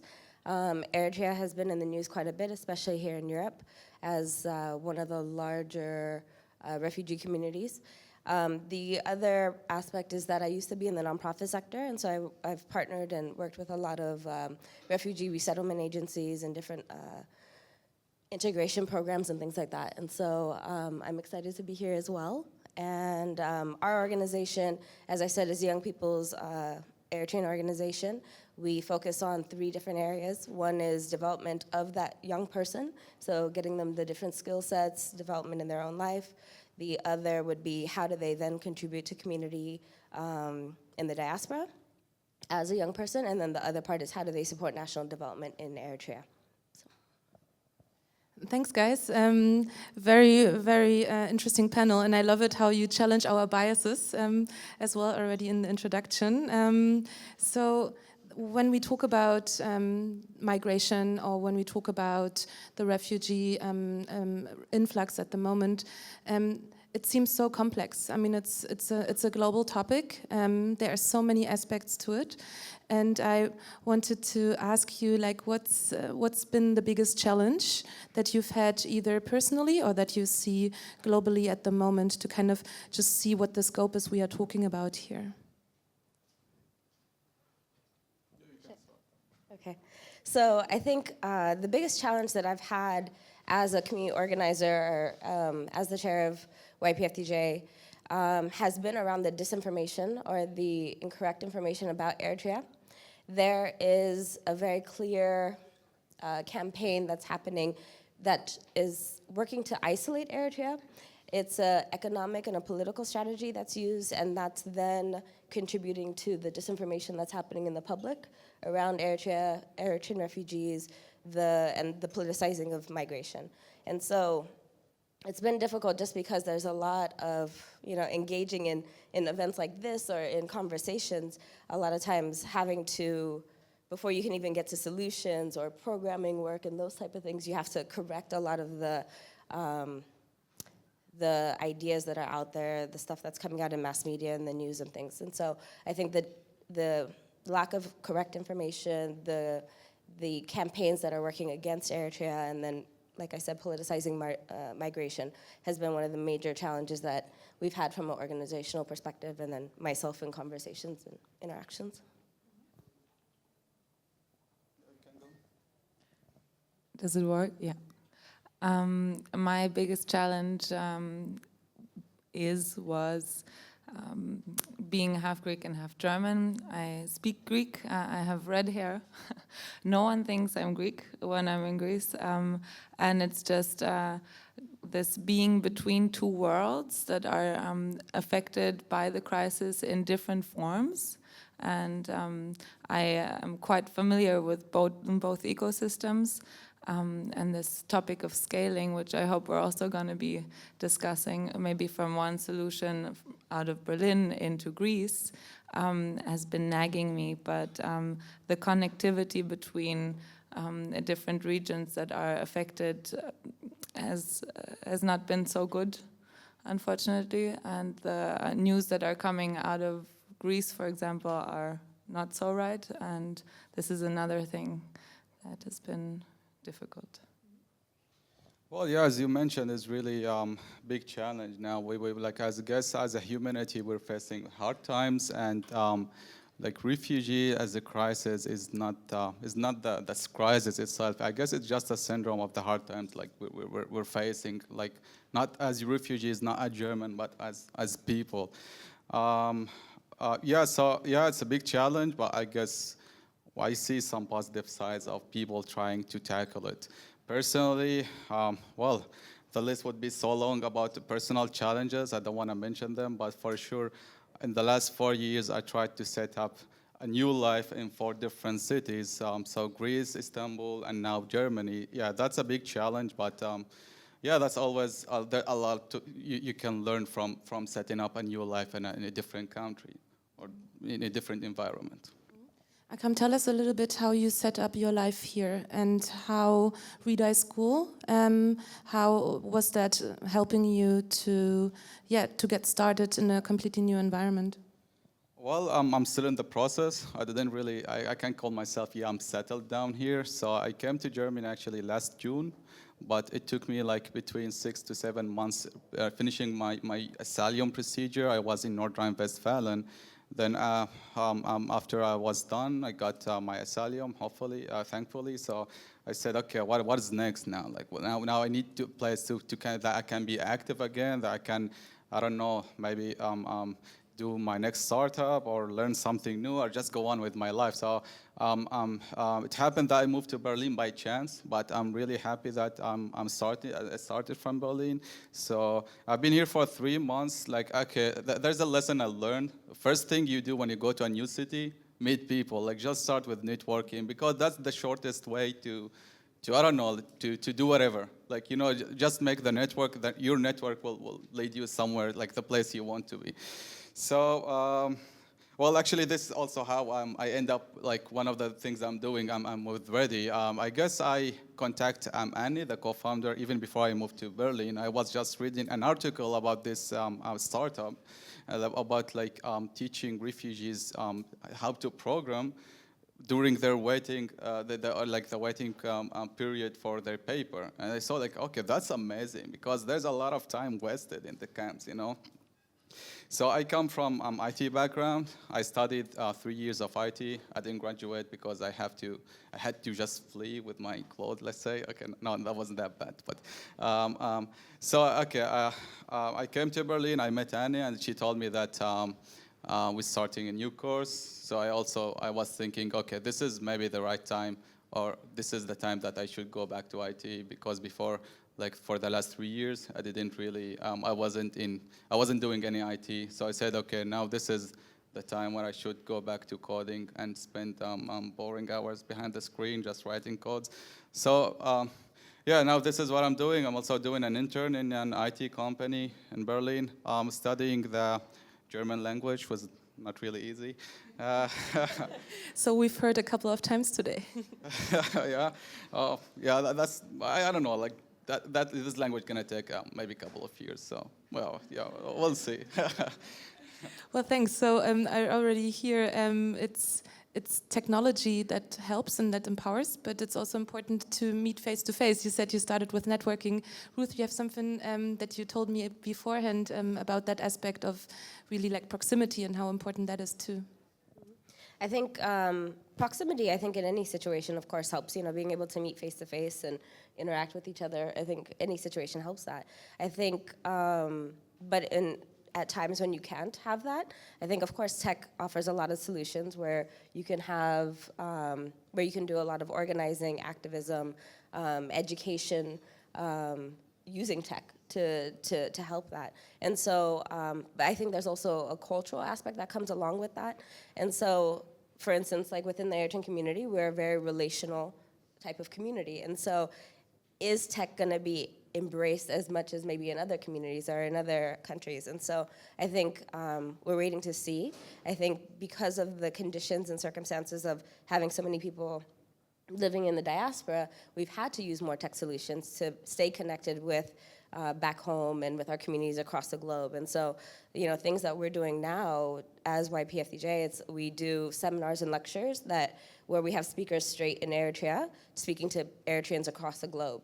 And so we're talking about situations and real issues that are happening on the ground with, you know, young people all across the globe. So we're using things like that. We have video conferences that we do with our young leaders.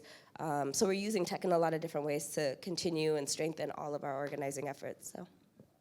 So you use it for education, you said, also to probably tell your story and the story of your community a bit different than in mass media, or you know, just to kind of widen the perspectives, and some advocacy efforts you told me as well on social media.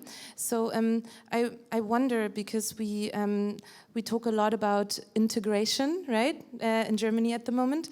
So I wonder about the cultural roots. Like, how is tech helping from your perspective and from your from your community management? How is it actually helping people to build their identities and to kind of preserve their cultural roots?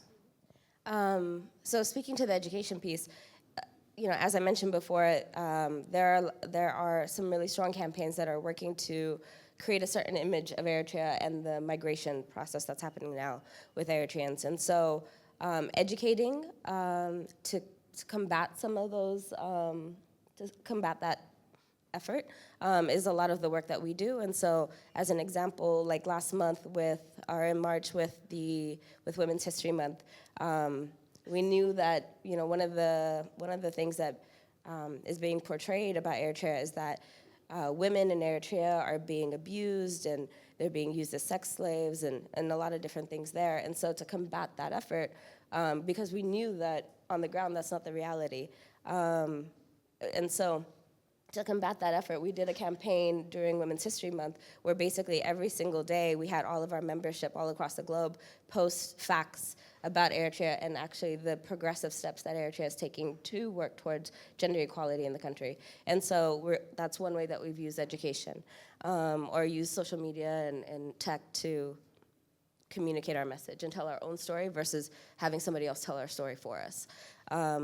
The other around preserving identity, I think it's being able to keep those connections with back home and not just getting absorbed in our host countries, right? So whether it's the US or in Europe, it's so easy to kind of just get sucked up into the culture, the society that you're living within. And so by creating these connections with back home, we're able to do that through the like online lectures and seminars and those type of things. Yeah.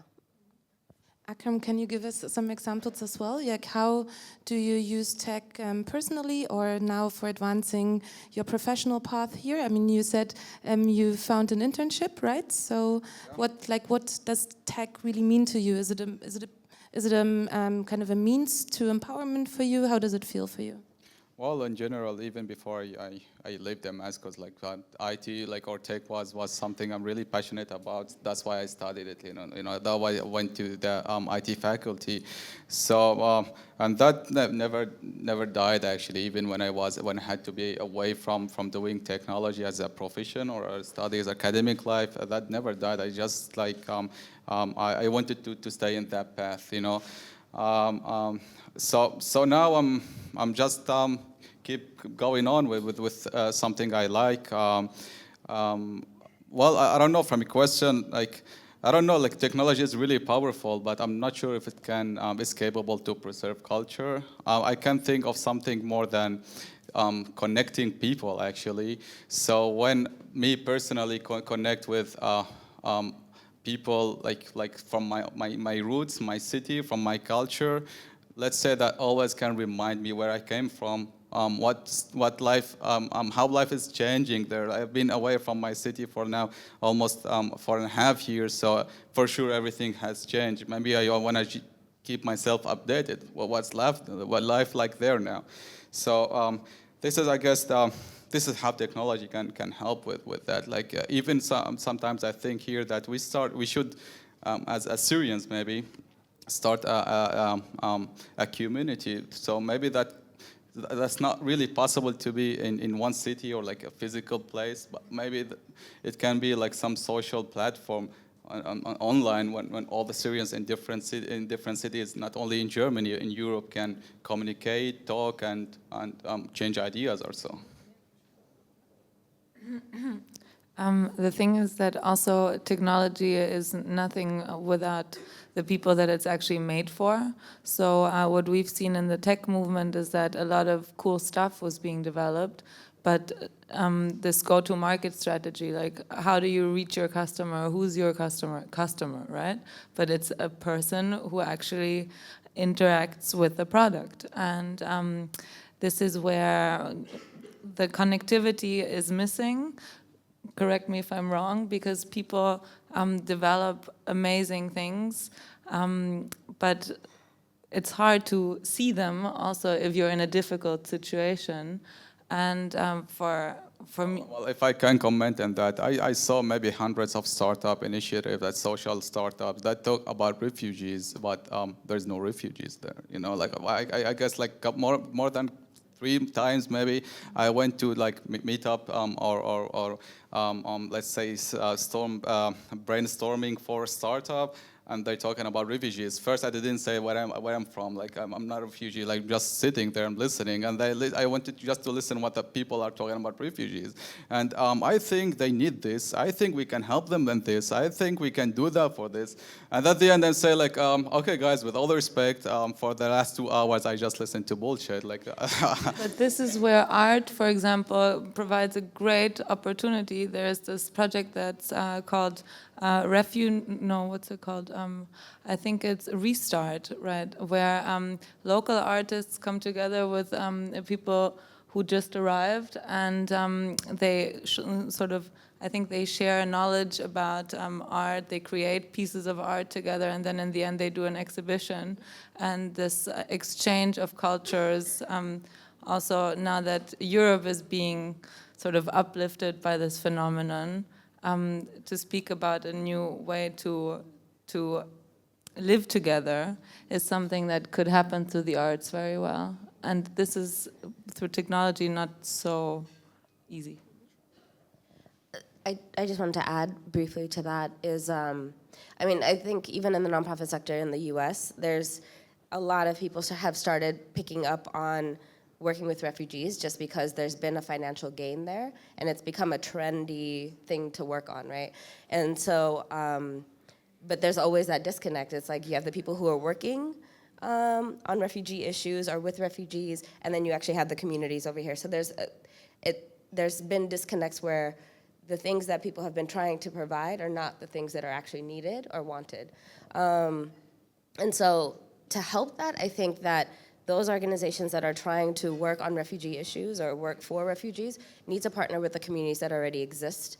Because a lot of times what's gonna happen is someone who's coming as a refugee is gonna connect with other people from their country anyways.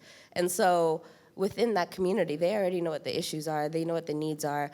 At some point in time, a community that is a diaspora community now may have once come as refugees previously. So they also know what the process has looked like before to get resettled and all of that. And so in order to close that gap between service providers or resettlement agencies and the actual refugees, they have to work with the communities, the local communities in that country, in that state, wherever, because there just has to be more context there. And also with technology, if you try to scale it, for example, because you see one thing happening in one place and the same thing happening in the other place, then there's also risks that come along with that, that are quite apparent. For example, we launched a delivery service for first aid goods on a Greek island.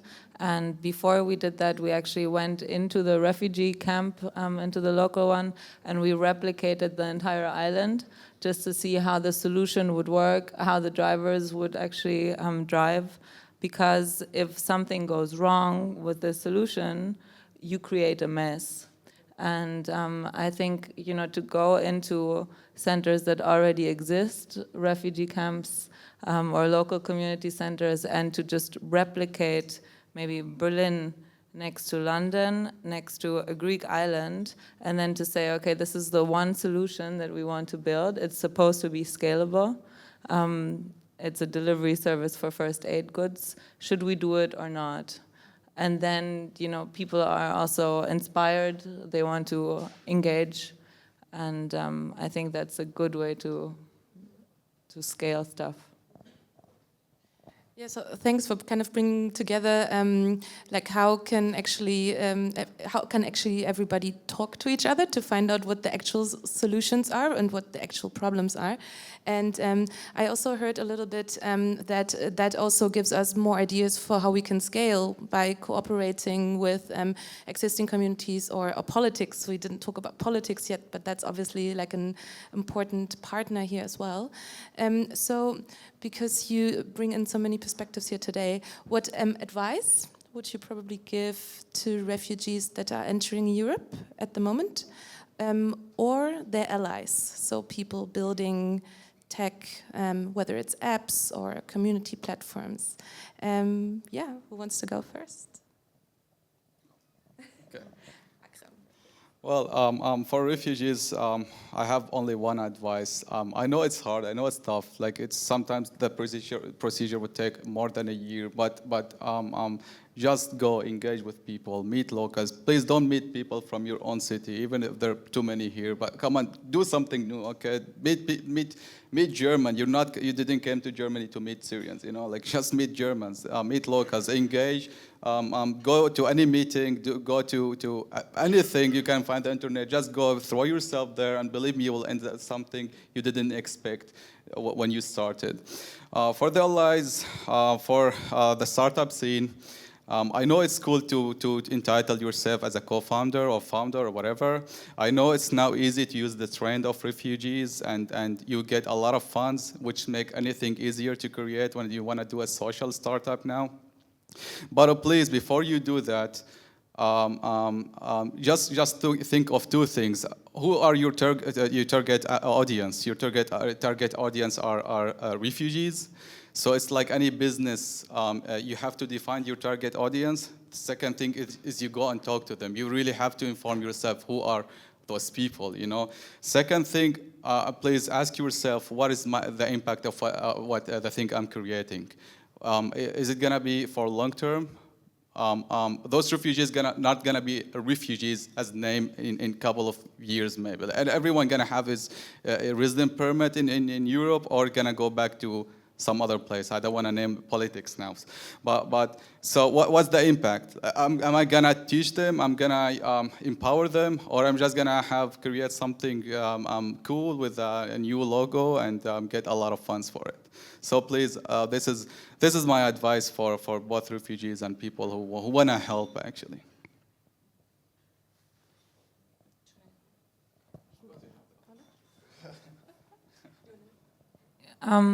For me, it would be, for one, it's everyone also in this room. It's people who are coming to Europe, people who were born here. We live in a time where we are asked to unlearn, learn, and relearn things that we thought were just given and were just true and a reality. And it's also a tremendous chance to, you know, maybe think about Europe in new ways, think about the meaning of entrepreneurship, and we can all develop together in the most different ways. We just have to embrace it and stay open-minded and open-hearted. And that's the biggest advice, I think, that, yeah. So my advice for allies in particular would be, people become refugees because they're leaving their homes for some reason, and the reasons are going to vary based upon what's happening in their home countries. But I would say, like, if as allies, if we could actually support, like, just foreign policy, if we could support economic development efforts or sustainable development efforts proactively, so people don't actually need to leave their homes, I think that would be a way to help. So we don't end up having refugee crises or migration issues and those type of things. Why not support development issues and foreign policy and those type of things from the front end, so then we don't have these things occurring on the back end, and then all of a sudden we're trying to organize around these issues. And so I'd say let's be proactive versus reactive, and create tech solutions that can support those things that are needed. But again, it has to be in partnership with the people itself, with the constituents, with the people who are of these various countries. So I think that's advice for allies. All right, we're going to wrap up soon, so we're going to have time for one question. Already think of one. So you have some time now, because we are in such a cozy space here today, and it's not just the audience, but it's potential allies, it's potential people that have resources.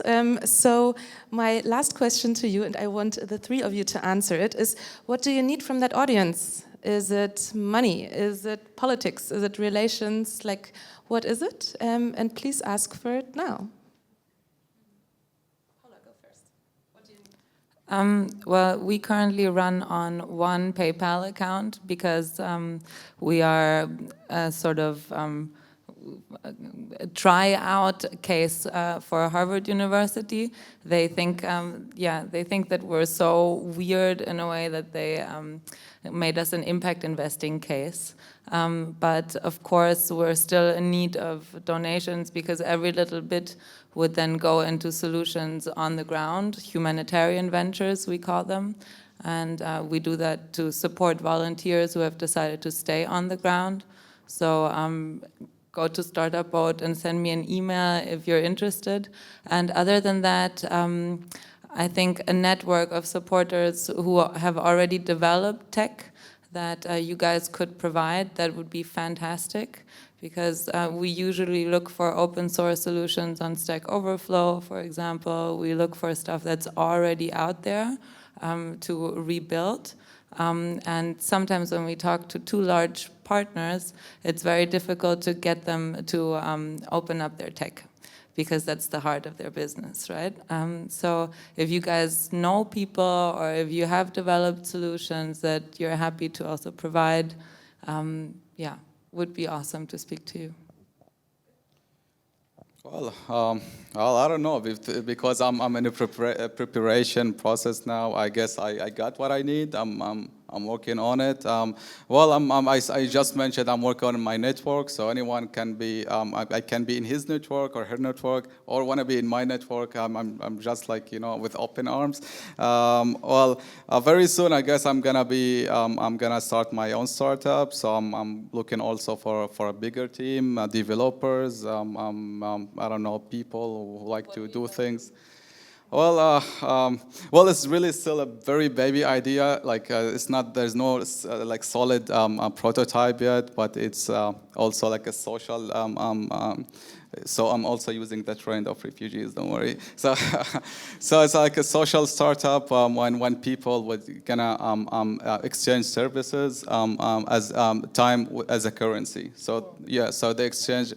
I don't know how to explain it in simple words, but like there are many volunteers now that they're giving things to refugees, but there's no way around. Okay, there's some refugees doing some social initiatives like give something back to Berlin, or let's help there, let's do that, but it's not really organized. So I thought of like we need some system when we can organize the exchange between people. So I thought, yeah, since we can't use money, why don't we use time? I guess everyone's time is equals, like, and worth the same. So why don't we use time as currency, and so people can exchange services? So I'm still prototyping. I'm still in a really early stage of it, but I'm thinking if it's gonna work, why not starting it? I think two things come to mind. So one, YPFDJ currently is running a campaign where we're trying to raise funds, and we're trying to get one e-reader or a tablet for every student in Eritrea. And we're using open source text material because what we found is that before, we used to do book drives and send textbooks back to Eritrea, education, develop the young people that in turn is going to have sustainable development for the country. But then we saw how much the cost was for shipping books. By the time they even get there, books are already outdated. And so why not use electronic open source resources and provide tablets to every student in Eritrea? So that's a goal that we're working towards right now. So we had that campaign running. Secondly, we make it a big point to have exchange between young people in the diaspora with young people in the country. And so there's a big festival coming up this summer.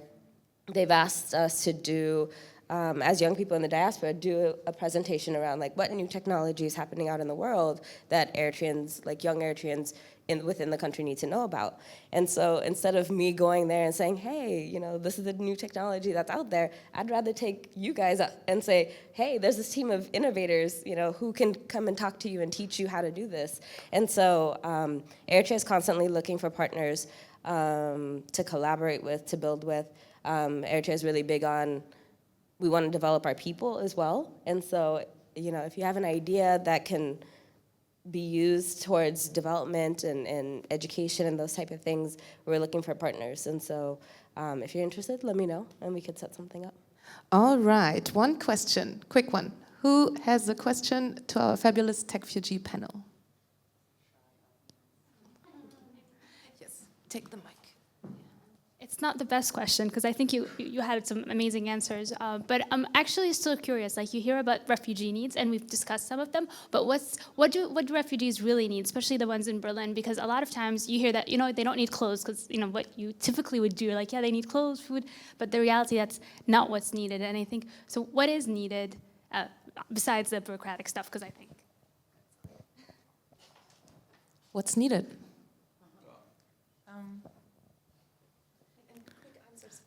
So we're facing a systemic challenge that changes its face over different regions of Europe. And what is needed cannot be answered because that depends on the time and the exact location. A more open way to engage with the ecosystem.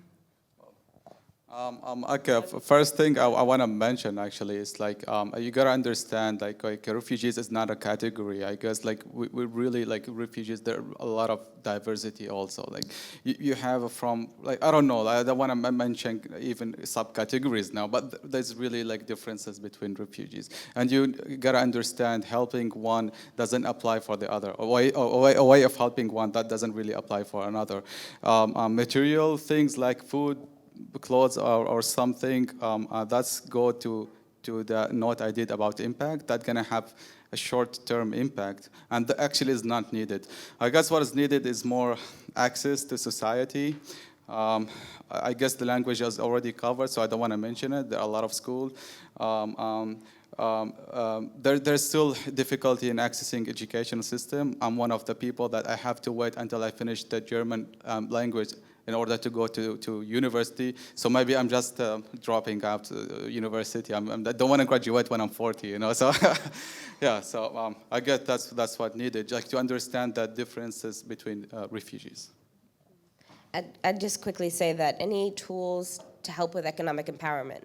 I think what I've seen when doing consulting or training and things like that with agencies, and then actually speaking with the refugee communities, what I hear over and over again is like, I want to hurry up and be able to work so I can make some money, so I can send back home, so I can help my family, so I could do X, Y, or Z. And so people want to hurry up and get to work and start getting some money, because that is, with some money you can start doing some other things, right? And so, of course, that means having an open society. That also means having access to education. That means language. It means a lot of things, but how do we make that process faster? Because I think that's the thing I hear over and over again. It's like, I want to hurry up and be able to work and make some money, so.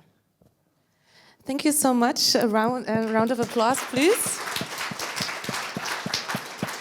I think the panel really illustrated just how complex it is, and thank you so much for your in-depth answers and really sharing personal stories. And I think here we are for the next one. Thanks, guys. I know Holly will probably do this at the end, but I'm going to steal her thunder and do it now. I'd like to thank everyone who came out for this event today.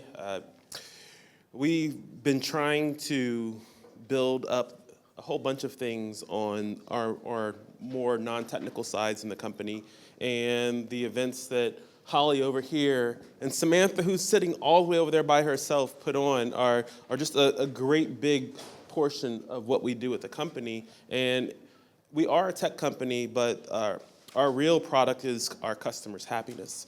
So super happy about what they do. So it looks like we're set up here. So I was asked by Holly to talk about customer success, which is actually not the team I work on. It's the team that's kind of parallel to me. It's kind of my cousin team. And I said, well, how long do I have to talk? And she said, so 40 minutes. Well, I said, well, I'm going to talk about other things too. So look at this. Fancy, fancy, fancy. So who am I?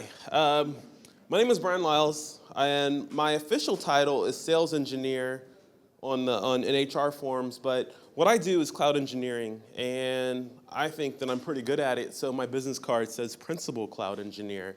And I'm at DigitalOcean. I actually normally don't wear t-shirts. I got tired of trying to iron them every morning, so I put one on this morning. Normally this is how I dress, and that is my smile. So who are we? Well, we're DigitalOcean. We have 700,000 active developers using our product every month. We've raised $123 million, which is actually, I've never raised that much money, so it sounds like a lot of money. But here's the most important thing. We are the second largest cloud provider in the world. And what does that mean to people who don't care about tech and all this stuff? It means that we are bigger than Google at something. And that's really what it comes down to. So what are we in the business of? We're in the business of providing a cloud for the masses. And keep in mind in this talk that I will talk about things that might seem technical, but abstract the tech from the talk because this is about a company making a business serving its customers' needs, which I hope everyone here who has a business is actually doing.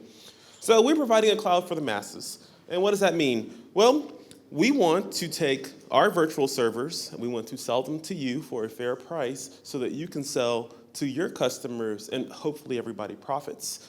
And notice how simply I explained that. One of our big goals is doing this simply.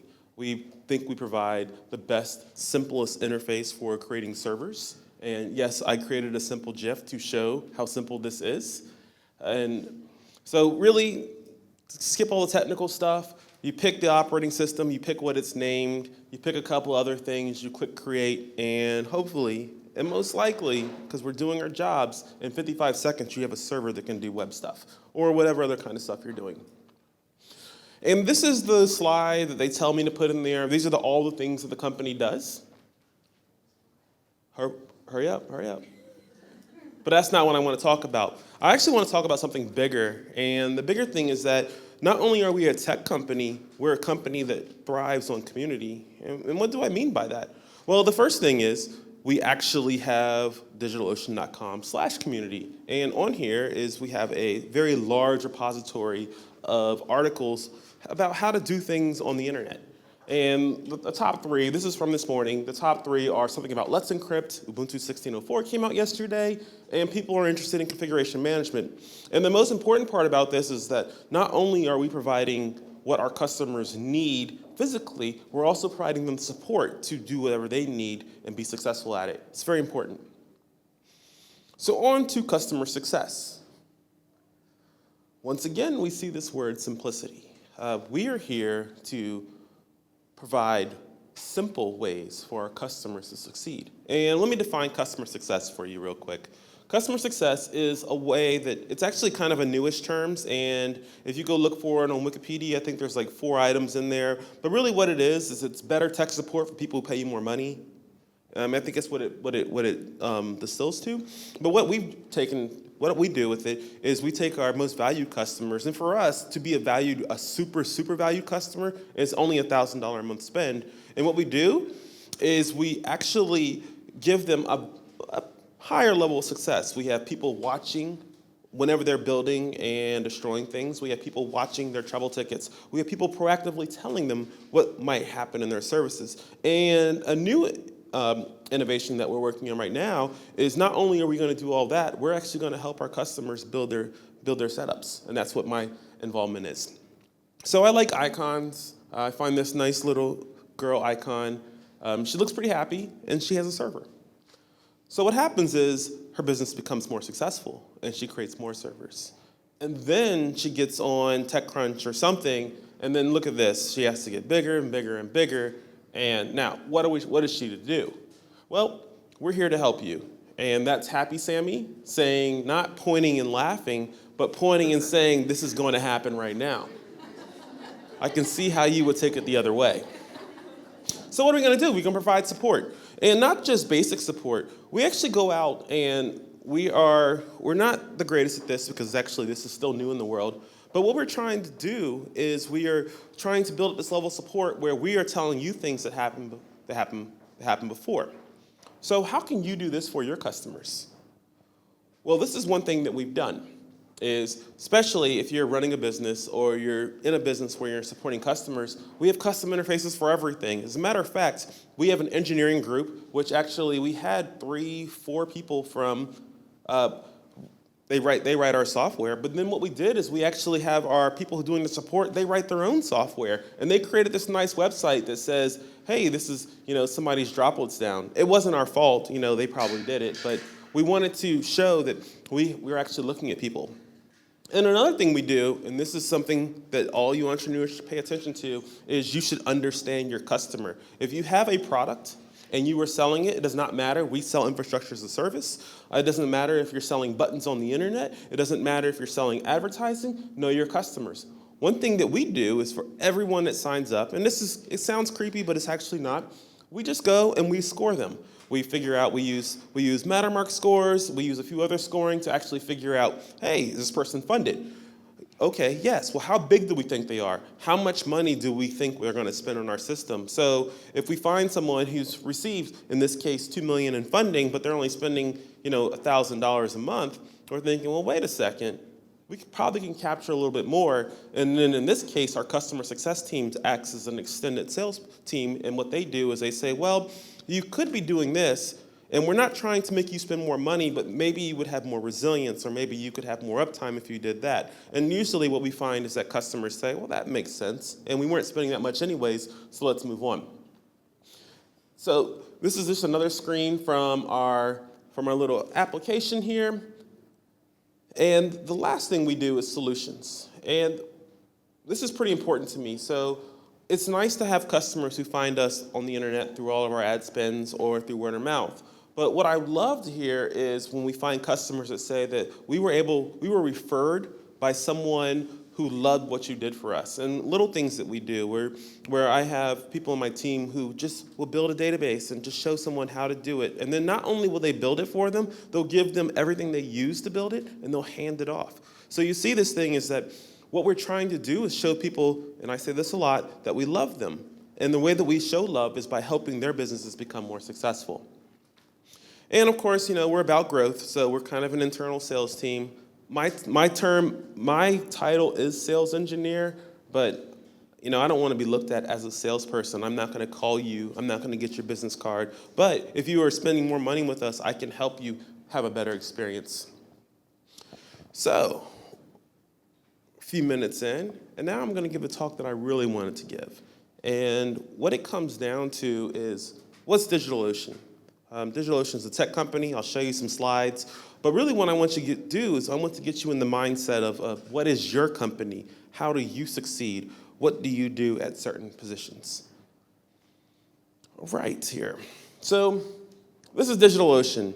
And the reason I show this slide, it's not for technical people, because guess what? It does not matter. It's just the secret sauce. It's, every company who does tech does things differently. But how do we do it? And this is more important. We've actually, so I think we are around 250 people these days. And we have 60 engineers. And we have all these other things here. But notice that we have people in our companies doing different things. And the most important thing is that we've grown to the size now where, the CEO is not answering trouble tickets anymore. Or at least I hope he's not, because that's not what he's good at. He should do other things. And you should realize as your companies get bigger, and no matter what you're doing, you're going to have to hire people to do things that you once did. When you were 5 people, everybody did everything. When you were 30 people, people still had a lot of cross-pollination. But when you get to the size of we are now, 250 people, and hopes to be double that size in the next year because of crazy VC rules and whatnot, these are things to think about. So I created this talk called From 0 to 14 Million, Our Journey. And the longer version is 0 to 14 million droplets. And the spoiler alert is droplets are what we call our virtual servers, so at least you know what that means. And the disclaimer is there is some tech slides in here just because I think they're important. We are a tech company, and if you're a tech company, when you talk about your company, you might say some tech things, but this is not a tech talk. So Droplet 0, this is when we started. I am actually wearing our 4-year anniversary shirt that we have at DigitalOcean, and I just picked it up just a little while ago. We just turned 4 years old. So 4 years ago, in 2012, we were not in existence. This is before we created anything, our first product. And what I'm trying to do here is I'll put some quotes in your head to make you think about where you might want to be at this stage of your growth. So the first one is, I don't care what you do, just make it work. And I'm sure our CEO said that to somebody. And we know that it happened because the first version of our software was, while it was good on the outside, it just wasn't very good for the long term. We don't actually run that anymore. So I like this slide, and I like to use this slide in my talks, and it helps me focus, so maybe it might help you focus. So first thing I want you to do is find what you're good at. And then there's this little blue circle here that says what you want to do. You'll notice that what you're good at is going to be way bigger than what you want to do, because guess what? We're people. We want to sleep for 8 hours, so it only leaves 16 hours. Then you want to eat, you want to socialize with friends, you want to just have somewhat of a life. So you cannot work your entire day at what you're good at. So you get to find something that's going to be very small, very focused about what you want to do. In our case, we want to sell virtual servers to our customers for a cheaper price. So we figured that out. So notice I just made this, I didn't want it to be inclusive, so people in the back who couldn't see, I made it very, very big. But you notice that we have like a Jupiter-sized object here and like a sun-sized object there. It's not Earth because Earth would be really tiny. So we did virtual machines. They were hot. But not only virtual machines, we actually brought virtual machines and SSDs to the market. And you know, in the grand scheme of things, 4 years later, you know, everybody's doing that. It's kind of commonplace now. But when we started back 4 years ago, this was a big deal. And the whole goal was, and you see this, and I see people make companies, and they're saying, I want to improve the world. But if you have a company for profit that you hope to have shareholders one day, the goal is the one at the bottom. You want to make millions. And you know, maybe that's why I don't run my own company anymore, because that wasn't my goal. But when you take on VC money, that's what you're going to have to do, because they want to get paid, or first of all, they want to get paid, so for that to happen, you need to get paid. So this is like our Field of Dreams moment, where we're like, we're going to build it, and they're all going to come. So what did we build first? Well, did we build an MVP? Because you're going to hear that now from people doing lean startups. They're going to say, build your MVP, build your MVP. And I like to say this too as well. MVP stands for minimal viable product. That term alone is not even an MVP. I can think of way easier ways of saying minimal viable product. You know what? This is how I'm going to say it instead. I'm just going to build the simplest thing that works, and that's it. And whenever we have something that kind of works, ship it, let's sell it. Or, you know, if you're a tech company, you can also build other things, and this is actually a good example. Sometimes you need to build pathways to your success instead of just jumping to your success. So we could have built a pipeline of software for shipping software as well. But another thing we built right at the beginning is a community. And this is actually how I found out about DigitalOcean, is because they were on the internet and there was a lot of positive sentiment. And then I found that you go search for things in Google, like if you search how to install Nginx or HTTP2 on Nginx in Ubuntu, I swear, and I just checked from an incognito browser, that will be like the first, second, or third option that comes out of Google, which is neat because this is very good for our story. So whenever you're starting your company, you have to remember, your customers are not just an output.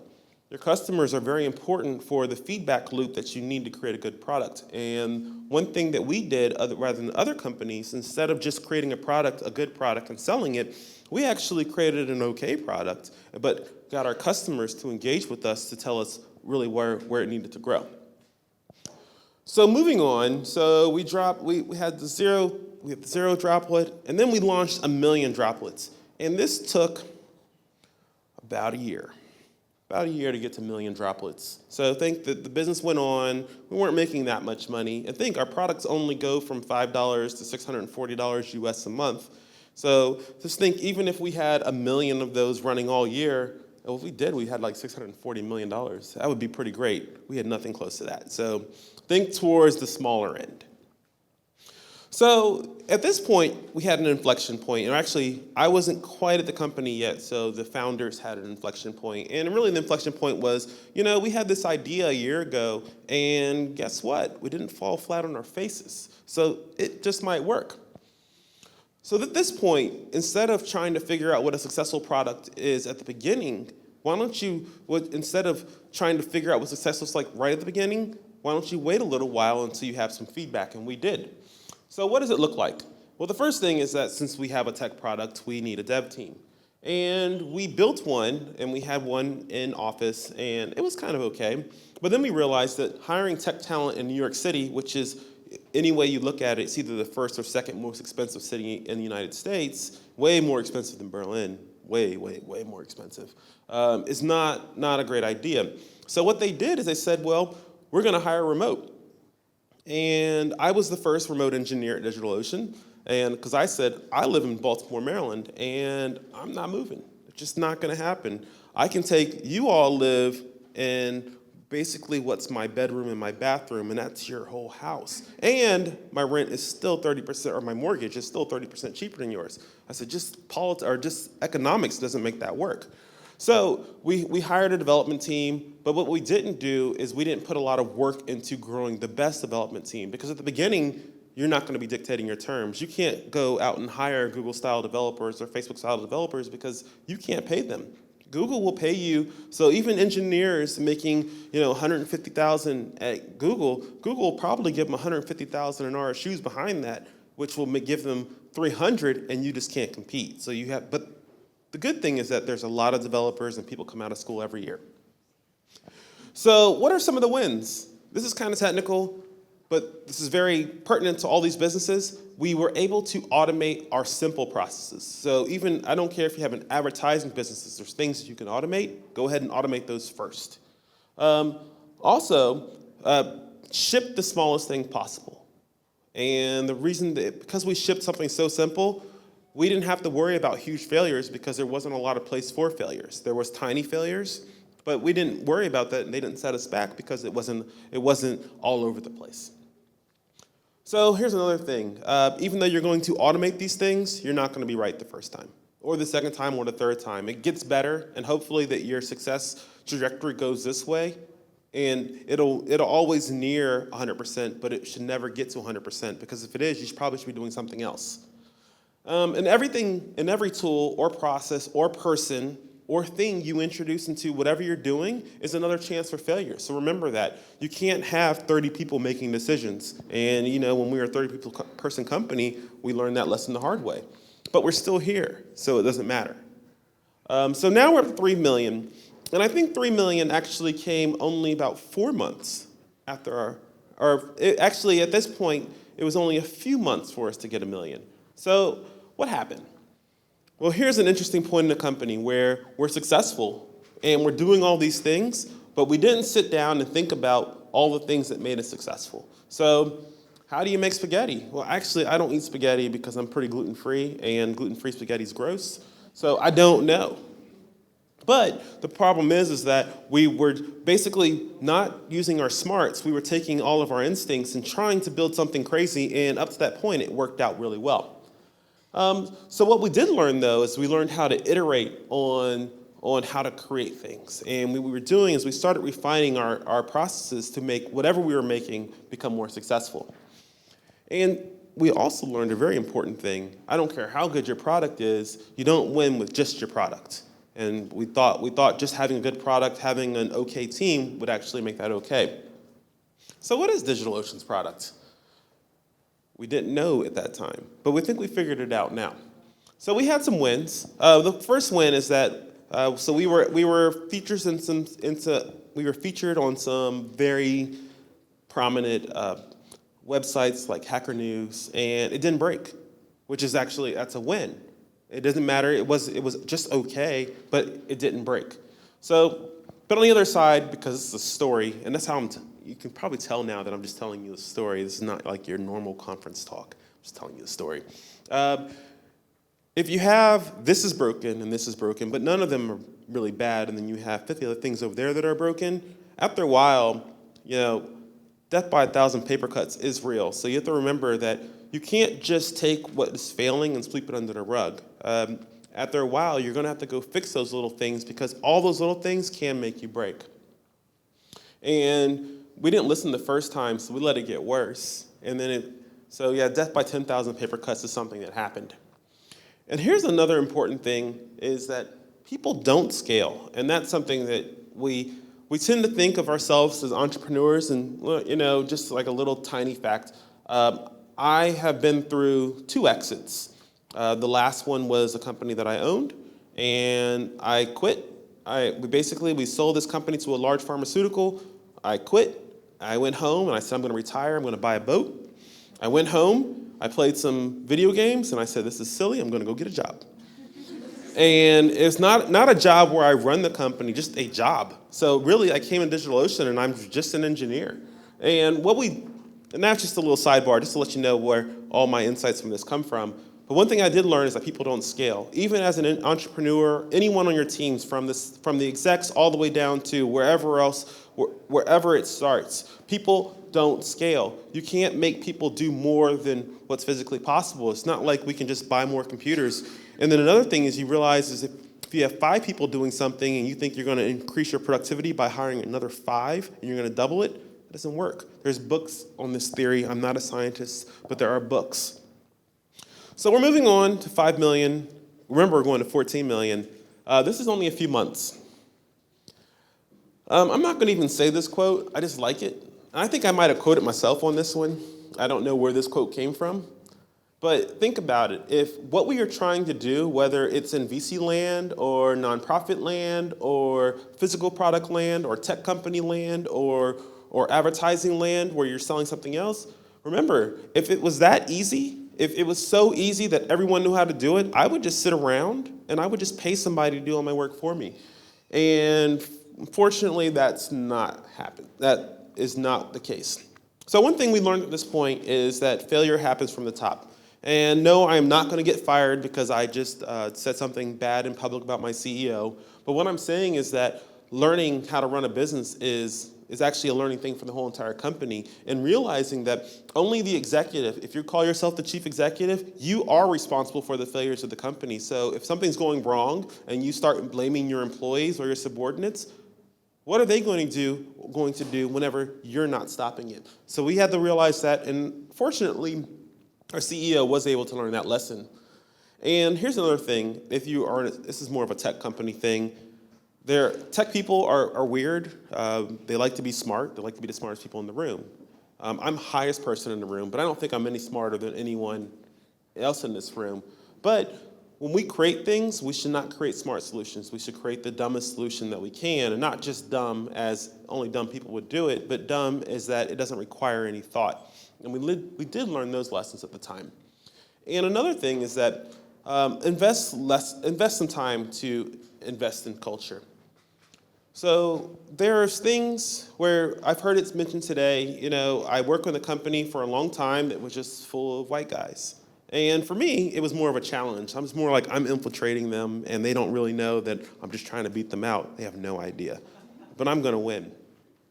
But what we realized is that we got to a certain point, we got to 100 people, and you just turn around and you look at your company, and you're like, wow, this is, we have all these people look like this. They all talk the same thing. They all go to the same bars. When they go to the bars, they all hold their beers the same way. And that's not saying that it's a bad thing, but, I'm more of a salt and pepper type of person. I like salt and pepper when I see it. I want to see people that look differently, because I do believe, and this is anecdotally, I'm not a sociologist or a psychologist. I don't know if this is actually true, but we hope this is true, that different perspectives actually do help out. And we don't need the smartest from all. I just need someone who doesn't think that Wu-Tang Clan is the hottest rap group of all times to at least to debate with me. They'll be wrong, but at least we'll have that debate. So what happened? So at this point, one thing that we learned is that you need to know how to hire.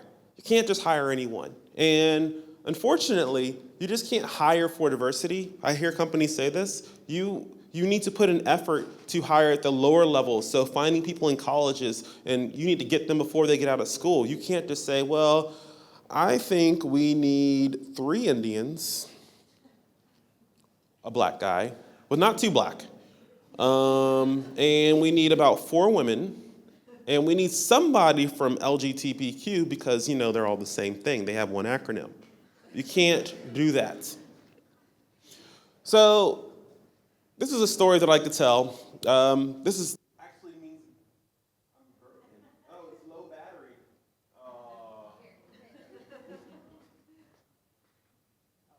Here you go.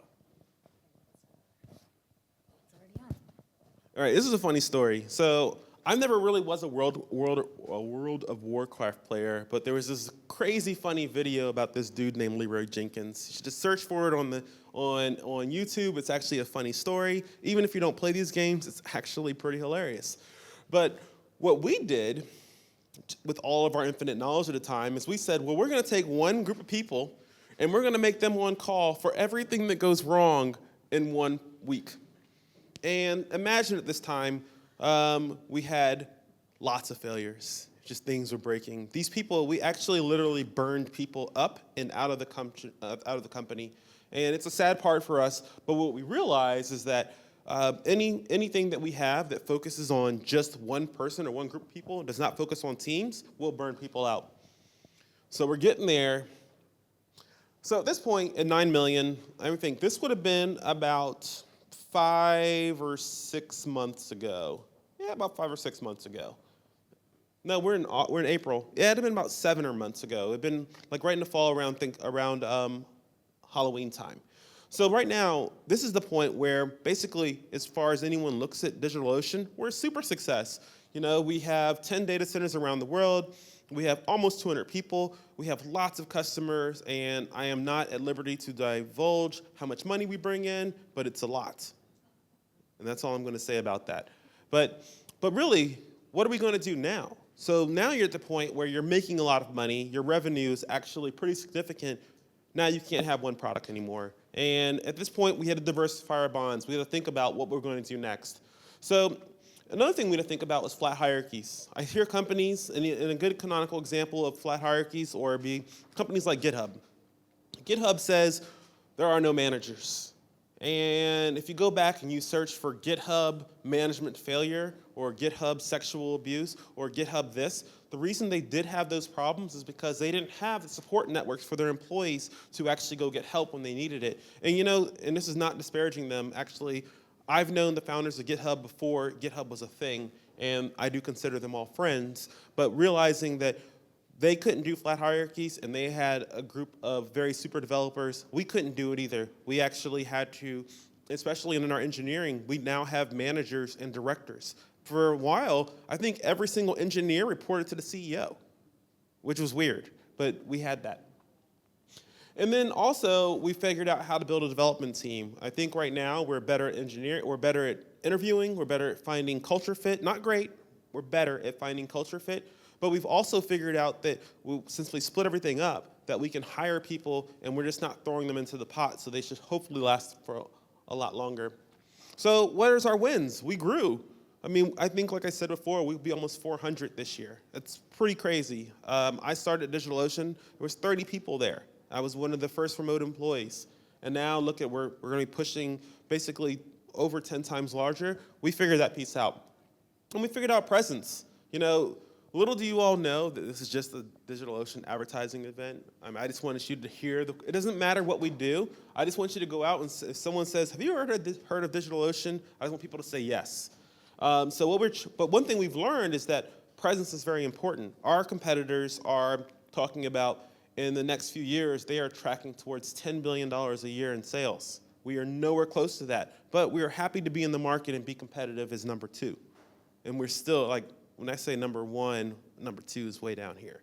But one thing that we've also found is that we've been able to win hearts. And the most important part about this is that our customers love us. People don't use DigitalOcean, they love DigitalOcean. I love when I go into events and people are like, you work at DigitalOcean? I love it. I know we do this, and this at work, but I have all my personal stuff on you. And I'm thinking, well, that's amazing. Now figure out how to get it into your work, but we have the hearts. So now we are in December. 10 million droplets. That's actually a big number for us. You know, 10 million of anything is actually pretty good. If I gave you $10 million right now, I'm sure everyone would be super happy. This is not an open moment. Do not look under your chairs.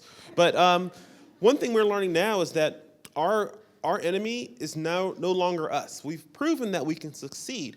Now the enemy is the market. And the market does think that, you know, the market leaders have discounted us. Like our competitors are companies like IBM and not Apple. They can't compete here. IBM, Google, Microsoft, and Amazon. Those are our biggest competitors. And the good thing is that we are mostly competitive with them in some respects. But think about it. Our engineering team, their engineering teams are probably an order of magnitude bigger than our whole company. So we are competing well. So now I've finished the story. We have all the things that we need to succeed. So how have we scaled?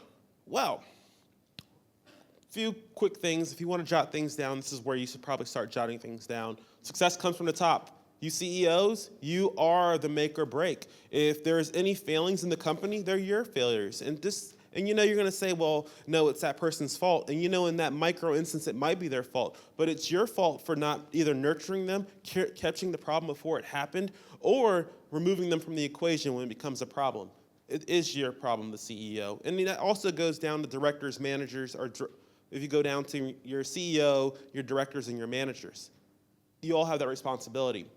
And then you need to scale whatever your process is within your tooling for how your company grows. You know, you did one thing whenever you were 30 people and you only had X number of sales. Whenever you have 100X sales, you might not be able to do the same things again. And keep your engineers focused. I like to say that engineers are all about shiny things. Some want to go to space and buy boats and things like that. You got to say, you know what, do that on your own time. Here you write code. You can do that when you go home. And then also remember that successful software, successful anything isn't a short journey. You don't start a company, take VC funding, and think you're going to get out in a couple years. And if you look at it in the United States, if it takes the average company like something like 7 years to IPO. So if you get there in the first year and you get your shares and you got a 4-year earnout, there might be 3 more years before there's an equity event. So you just need to think about that. And it's hard, but you know, not every company is going to be worth $3 billion in their first year. And also remember that, you know, you can always re-roll, you can always remove, you can always change around your internal organizations. Take that option whenever you need to. And if something comes slow, do these things. I actually have a simpler way. When you run into a problem, you identify the problem, you fix it. And then you find a new problem, and then you fix it.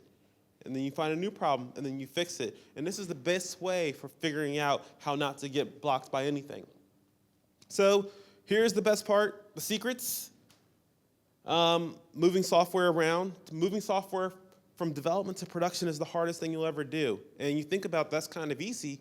Well, that's exactly the point that I'm making. Once you figure out how to run your business, getting it out there to customers should never be hard. Work in the open. Make sure that people in your company know what's going on. In DigitalOcean, we're actually pretty good about that. You know, we don't share it with external people, but everyone in the company knows what the revenue is. You can just go in and you can go look at it. Any particular time, we do not hide those things because guess what? Everyone here is part of my success equation. I'm going to share it with everybody. Just don't tell anybody. But when you have trust, those things don't leak out. And one thing that we're trying to do is write about our culture.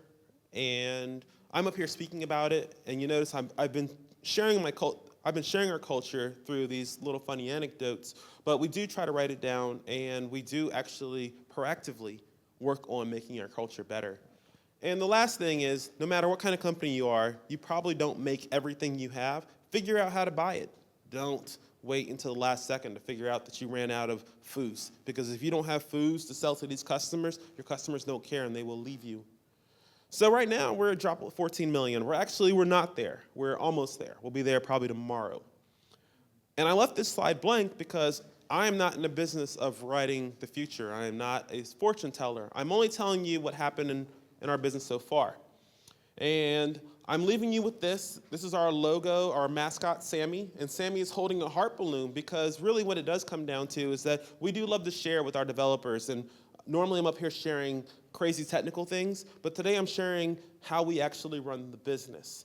And it's crazy because the company actually trusts me to do this. I refuse to be executive management, anything at my company. I want to be down working with engineers constantly. I want to be doing all these things because this is what makes me happy, and it makes me happy to share it with you.